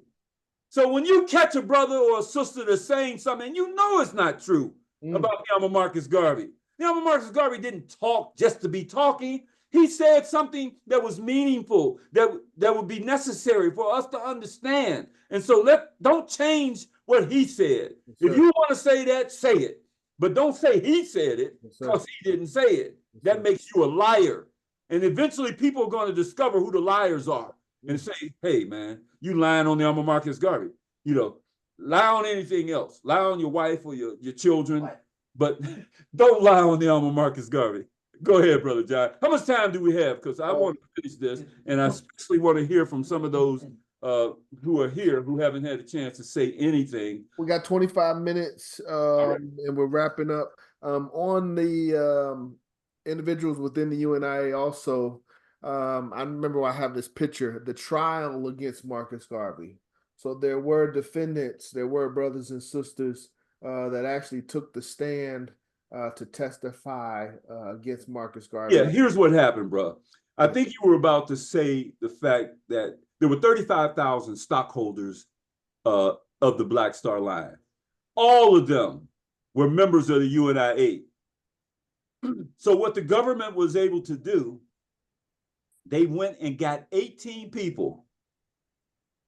And no, they asked everybody, all 35,000, were they dissatisfied with the UNIA and the Black Star Line? And only 18 of them said, yeah, man, we're unhappy with the Black Star. 18 out of 35,000. Yeah, we're unhappy with the Black Star Line. And guess what? They were government agents. So our people were, look, when the Black Star Line was sabotaged, our people launched the Black Cross Navigation and Trading Company. That's what kind of confidence and faith they had in the Alma Marcus Garvey. They launched another shipping line under his leadership. So they weren't dissatisfied. They weren't beaten. They weren't taken advantage of. Like I said, he wouldn't rob a person of a penny. And so let's revisit all of our history. But wherever you find something that is a little disturbing to you, talk to Clyde Banks. Talk to Winchester. Talk to John Hargrove. Talk to your leadership. Talk to the Secretary General. Talk to your leadership and find out what the truth was. Because Alma Marcus Garvey, I mean, he didn't make a whole lot of mistakes. And I can't think of one because I see the value of everything he did. Place yourself in his shoes. Sometimes we use the word mistake. Place yourself in his shoes. Well, you got 35,000 people in your division in New York. We got 3, 4, 5, 6 million people who are depending on you to make the right decisions. And you have nothing on your mind but making the right decision all the time. That's all you think about. You don't hate white folks because you ain't got time to hate white folks because you spend all your time loving yourself. Yes, sir. And so when these kind of decisions have to be made, you may not understand it. Some of the people then may not have understood it, but they had the faith and confidence in the Alma Marcus Garvey. We need to have that too, because as we resurrect the UNIA, we're going to throw away all the garbage that people have been trying to attach to it, all the lies that they tried to attach to it, all the fears that they try to put in us about what he did and what he didn't do, so we can have unadulterated Garveyism, pure, unadulterated Garveyism, and then we'll resurrect the UNIA. Go ahead, brother. Yes, sir. All right, we'll continue moving along. As you can see, it says that the information is sourced from Race First, page 13. It's just one short chapter, not that chapter, sorry. It's just one short paragraph. So this is page 13 of that document. And that information came from this primarily. Garvey's unparalleled success had the effect of arraying against him a most powerful conglomeration of hostile forces. The United States government was against him because they considered all Black radicals subversive. European governments were against him because he was a threat to the stability of their colonies. The communists were against him because he successfully kept Black workers out of their grasp. The National Association for Advancement of Colored People and other integrationist organizations were against him because he argued that white segregationists were the true spokesman for white America, and because he in turn advocated Black separatism. His organization also had to contend with unscrupulous opportunists who were not above sabotaging his work for personal gain. So again, this information can be found in Race First by the Honorable Dr. Tony Martin. And look how many people fell in love with Biden. But didn't Kamala Harris point out that he was a segregationist? That Biden used to be a segregationist? And yet, we act like it wasn't true. Yeah. But they can't help themselves. And all they doing, what do we say and what we believe in the philosophy of opinions? We believe in the physical separation of all people to the extent that they can do business with each other. But we're tired of white men taking advantage of Black women. They take advantage of them. These, you flash some cash, you dehumanize the Black man, you lock him up, you fill him full of foolishness and drugs and so forth and so on. And then the woman almost don't want to deal with him. And so we get this picture painted of us that describes us in the most horrible terms. And so that gives them a chance to take advantage of our woman. The most beautiful Black woman, the most beautiful woman in the world is a Black woman. I mean, hey, Anthony and the elder Caesars wept at thy royal feet, preferring death than to leave thy presence their foes to meet. You in all ages, Black woman, you in all ages have attracted the adoring world and made many a bloody banner to be unfurled. From the handsome Indian to the European brunette, there's a claim for their sunny beauty that no one will ever take from thee, O queen of all women. And that's the attitude we got to have towards our woman. We got to protect her. We got to get her back. Sister, we love you. We're just a little weak right now, but stay with us. Hang on in there. We're going to be all right. So you'll raise your babies to say, daughter, marry a man like your husband. We're getting there. Garveyism is going to get us there. Huh, baby? Thank you, Brother Shaka. Yeah, my wife said marry a man like that. Okay. 18 minutes. We still got a couple things on the program, Brother Shaka. We may have to omit some things. The things that we have left is message from the Atlanta Penitentiary. So when Mr. Garvey was sentenced to the Atlanta Penitentiary in 1927, leaders and organizations influenced by Mr. Garvey and the UNIA. Then we were going to touch on 1937 Course of African Philosophy, and I probably have to omit the oath to the School of African Philosophy. And we're definitely going to be able to close out with the Universal Ethiopian Anthem. But well, here's the thing with message from Atlanta Penitentiary. Would I not die a million deaths for you? Imagine, brothers and sisters, somebody shoots you, decapitates your head, poisons you, and you'd be willing to do it a million times for your people. Would I not, like Macbeth's ghost, walk the earth forever for you? I mean, I run 2-3 miles and man, my feet, my legs are sore, I'm tired. And here's a man said he walked the earth forever for you. Would I not, like Macbeth's ghost, walk the earth forever for you? What is that saying in that message? That I'll do anything and everything for you. That's how much I love you. So reread that and you ought to walk away inspired. let's name the organizations, Brother John, that have built off of the foundation of the UNIA, who stand on the shoulders of the UNIA. Who are they? Yeah, that's a great question. I'm trying to get my slides together. Okay, I'm on the right information now. Got you. Several. I've got some information on a separate slide, but some of the ones that I can talk to directly. First and foremost, I'd have to go to the Nation of Islam. There's three main brothers.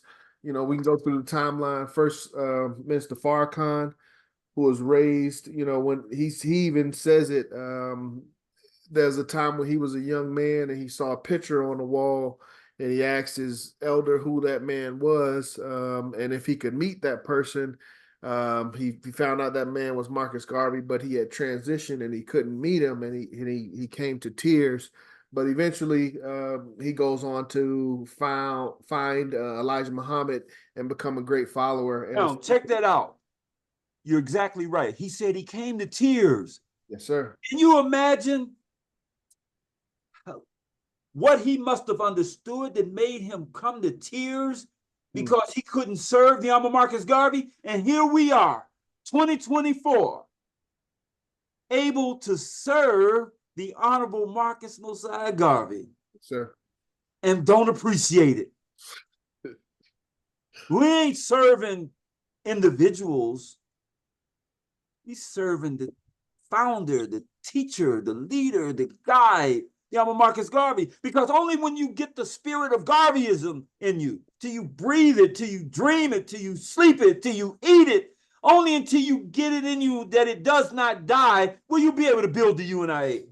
So that's what is meant by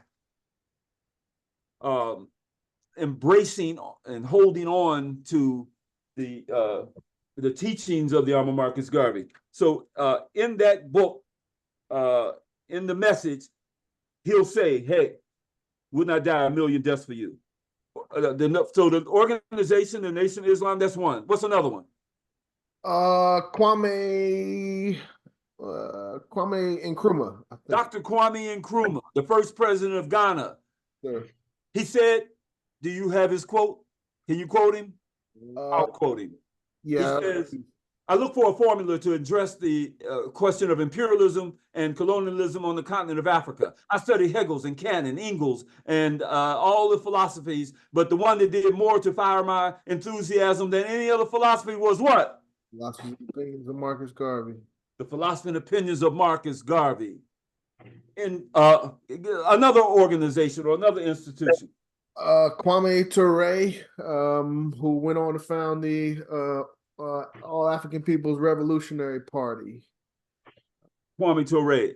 I love that brother. I soldiered with that brother here in Chicago and with the Browns and some other folks. He was a good example of a revolutionary, and he was a good Nkrumahist. And the groups are still walking around here today. But let's take another group. The Moorish Science Temple of America. Oh, yep. All right, you want to say something about that? No, I mean, just that we know that the Moorish Science Temple of America and their founder and teacher, Drew Ali, speaks of his inspiration of Garvey. They in the Moorish Science Temple, they often speak of Mr. Garvey as a John the Baptist figure to Drew Ali, but there's definitely there's a letter, a postcard that they highlight as to Drew Ali saying that he met with Marcus Garvey in Atlanta, and now he's been inspired to go on and continue to teach. All right, forget some of that. But here's the key point.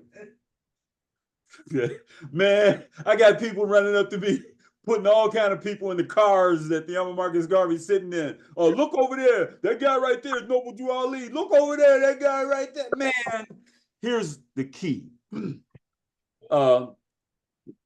Honorable Prophet Noble Drew Ali saw the Honorable Marcus Garvey as the forerunner of the Moorish Science Temple of America. Now, the Honorable Prophet Noble Drew Ali founded the Moorish Science of America in 1913. The UNIA was founded in 1914. So how does the Honorable Marcus Garvey become the forerunner, and his organization comes after the Moorish Science of America? So they honor us in a sense by saying the Honorable Marcus Garvey's this, that, and the other. But it just means that the Moorish Science of America really took off after the Honorable Marcus Garvey was deported. But as long as he was in this country, that's why the FBI and the United States government didn't want him to return to New York after he was being deported to Jamaica, because they knew that if he got back to Jamaica, it's going to be all over. I mean, if he got back to New York, we said Nation of Islam, we said the Moorish Science of America. Did we get Kwame Nkrumah, Ghana, and the Black Star? Yes, the Black Star is the name of the football team. There's a Black Star in the capital of Ghana. There's a Black Star in the flag. Yeah. So another group is the Rastafarian movement. They see the Honorable Marcus Garvey as the John the Baptist of their movement, and they'll say stuff like, Marcus Garvey said Emperor Haile Selassie was going to rise up in Africa and take control. And I always say, well, brothers and sisters, I'm glad y'all admire the Honorable Marcus Garvey, but that ain't written nowhere. He ain't never said nothing like that. And so my good friend Jabalani Tafari, who wrote the book Garveyism from a Rastafarian point of view, he says, Brother Shaka, you're right. That's not written anywhere, but they believe it. And so if that's what they want to believe, I ain't following it. So if that's what they want to believe, that's fine. But we got to do the work that we have to do. Don't be worried about what these other folks are out there doing, because our success will not depend on them being successful. Okay, but go ahead. Jomo Kenyatta is spoken of in Race First, I believe is Jomo Kenyatta is was the first president of Kenya. Yep. The Mau Mau. Yes. And he considered himself a follower of the Honorable Marcus Garvey. So when we get to Africa, we will talk to the African Union. We will reassure them that we know our history, and they have to honor the ancestors. They have to honor those men and women who came before them, because most of them are standing on the shoulders of the Honorable Marcus Mosiah Garvey. But they don't know. I've talked to people that had 2 PhDs about the Honorable Marcus Garvey, and they would say to me, but Brother Shaka, why don't I know this? Wow. They got 2 PhDs, but they never heard of Marcus Garvey. And you yourselves can walk among the people today and ask them, you ever heard of Marcus Garvey? No. You ever heard of Marcus Garvey? No. You ever heard of Marcus Garvey? No. Marcus who? Why? Because we didn't do our job. And now it's time to go to work, Brother John. This is just a kickoff for the launching of the resurrection of the UNIA. Go ahead, Brother John. We have 8 minutes. I didn't know if we want to touch on, you touched on, what was the guy from Vietnam, the leader in Vietnam, he was inspired by? Ho Chi Minh, I think I mentioned him earlier. Yes, I believe Mao Zedong out of China also expressed influence in Garvey's nationalistic idea. I don't know about that, but I know that there was communication with Mahatma Gandhi of India. Let's see. The Course of African Philosophy. Let's go there. Yes, sir. Let me see. Now, brothers and sisters, I appreciate what John has done to expose his members and others to what has been written in the book Philosophy and Opinions. I mean, African Fundamentalism. I had to write that whole book when I took the course of African philosophy. You can compile or combine your studies, but let's study. Let's continue to read on a daily basis that material. Everybody should have that book by now, Brother John, with all the good work that you've been doing. It wouldn't make sense for people not to have that book by hook or crook. Get that book. Yes, sir. But add it to your library. I have 3,000 books in my library. Some of you all have seen me in other Zoom presentations, have seen the books in the back, not the books in the basement or the books on the back porch or the books in the boxes. But I have a nice collection. We all need to have an enlarged collection because there's too many people trying to educate our people that don't have a collection of books. Remember, Marcus Garvey's father had a library in the home, and he had access to that. Well, our children and grandchildren, when they come over our house, they got to say, wow, look at the books. And sometimes you can get them, like he said, even then, 25 cents. You can get books nowadays for 25 cents. So that's all I want to say about the, of course, of African philosophy. John, keep up the good work. And it's, course of African philosophy. At some point in time, those who want to continue to study, let them do that. Let them be able to answer all of these questions, though, that are highlighted on our agenda today. Yes, sir. It's It's 5 minutes till. I know we want to do the anthem to close out. Is there anything, any discussion that you think we can have in there? well, Brother 5 minutes. Brother Clyde may want to bring his beautiful wife, our First Lady, forward, because she does a beautiful rendition of the anthem. If not, can you put it up on the board? The Ethiopian anthem? Yeah. I don't have the words. I just have like video versions because we usually just watch someone else sing it. Personally, honestly. Being honest. I appreciate your honesty, 421. But yeah, how many minutes do we have? 4, 3? 4 minutes. Can you ask, is there anyone that has anything pressing that they need to say or ask before we close out? Because you got this on a timer, right? No, we're good. We can extend. I'm just trying to be respectful of the program, respectful of everyone else's time. So we want to close out soon, around the 4 o'clock hour. Is there anything brief that anyone would like to share as we close out? Yeah, I like to just say again, wonderful program. Happy anniversary to everyone. Y'all can see I got my UNIA colors and sash on, representing the anniversary of 110th. And I just wanted to ask everyone to pray for the family of Queen Mother Doma Myers. My longtime UNIA mother recently passed away, Chicago 401. And just keep the family in the prayers.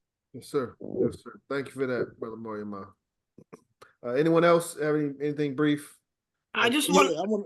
Sorry. Go ahead. Sister Yvonne. I just want to thank, oh gosh, Brother Shaka Barak and President John. Today I don't even know. I've learned so much, so much. I hope that you wouldn't leave me. I hope we'll be in contact more often. I learned so much from you guys. I admire how you're so much on fire for the cause. Keep it up. We need that here in Montreal. We need that so badly. You couldn't believe. And I hope that I'll be writing you after the event is over. I've learned so much. I want to thank you from the bottom of my heart. That's what we're here for, Brother Shock. I'm sure you would say the same thing. Yes, sir. It's about we are just continuing a legacy that came before us, and we wanted to make sure that legacy remains fresh, and we all have an opportunity to learn and to continue that legacy. So next year we will do it even bigger and better. Ain't that right, Brother Shocker? That's right, sir. Okay, if there aren't any there was someone else. Yeah, that was me. Brother Brother John. I want Yes, to sir. thank both of y'all, all three of y'all, man, for sharing the knowledge, man. Sir. I really appreciate it. Thank you. Thank Oh, you. you're welcome, Brother Hart. It's an honor. You know, we like I said, we're just trying to honor our ancestors. It's our job. Sister Brenda was saying something about a tape or a video or song. She was asking about our so we've got there was a standard Garvey Ethiopian anthem that's available on YouTube. However, we've shifted over to a different version that is not copyright protected, so it allows us to keep it within our video. So I would prefer to play that version. It's got all three verses. It's a younger chorus, and it's a live speakers. I believe they're actually on the continent as well. Well, I'll sing it. That's the one you're talking about from Barbados, I think. Okay, Barbados, yes. Yeah. Brother Shaka, do you want Whenever you're ready. Whenever you're ready. Do you want to sing it on your own, or do you want to play the video and you sing it? The video doesn't have the right beat. You sure? No, go ahead, play it, and we'll sing. We can all sing along then. There we go. All right. Let's see this. Yeah, I'm a really big fan of this video since it's come to my attention. Yeah, he didn't respond though. Okay, let me pause that. Unless you want to show them how to do it right, Brother Shaka, me and you. Let's Okay. have the. Yeah, no, we can play video. All right, here we go.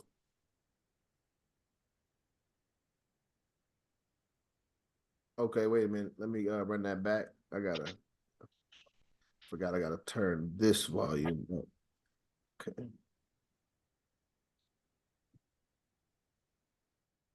Ethiopia, the land of our fathers, the land where the waters love to be, as storm clouds and ice the skies, armies come rushing to thee.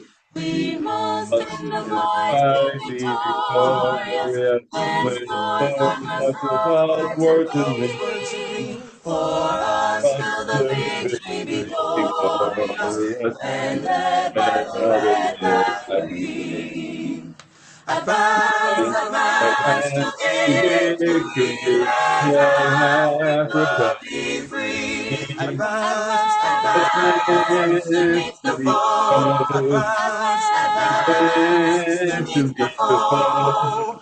With the might of the red, the black and the green. With the might of the red, the black and green. Ethiopia, the tyrants fall, whose motive are thy knees, and thy children are lustily calling from over the distant seas. Jehovah, the great one, has heard us, has noted our sighs and our tears. With the spirit of love, he has stirred us to be one through the coming years. Advance, advance to victory, and Africa be free. Advance, advance to meet the foe. Advance, advance to meet the foe. With the might of the red, the black and the green. With the might of the red, the black and the green. O Jehovah, the God of ages, grant unto us thy peace. The wisdom thou gave to the sages, when Israel was sore in need. Thy voice through them as is spoken. Ethiopia to dress for the hand. These feathers be broken, and heaven let us be advance to victory, let Africa be free. Advance to meet the foe. Advance to meet the foe. With the eyes of the red, the black, and the green. With the eyes of the red, the black, and the green. Hip, hip, hoorah. Man, that was nice. I never heard that before. Oh, Woo! yeah. I need that, Brother John. You gotta send me that. Check your text message. Wow. My man, you on it, my man. So that concludes the presentation for today. We will prepare to Hey, close brother, out our motto how and you doing? Brother Everett, if you would, could you please do us the honor, close us out with the motto and our slogan? Sure, if everybody could unmute and repeat after me.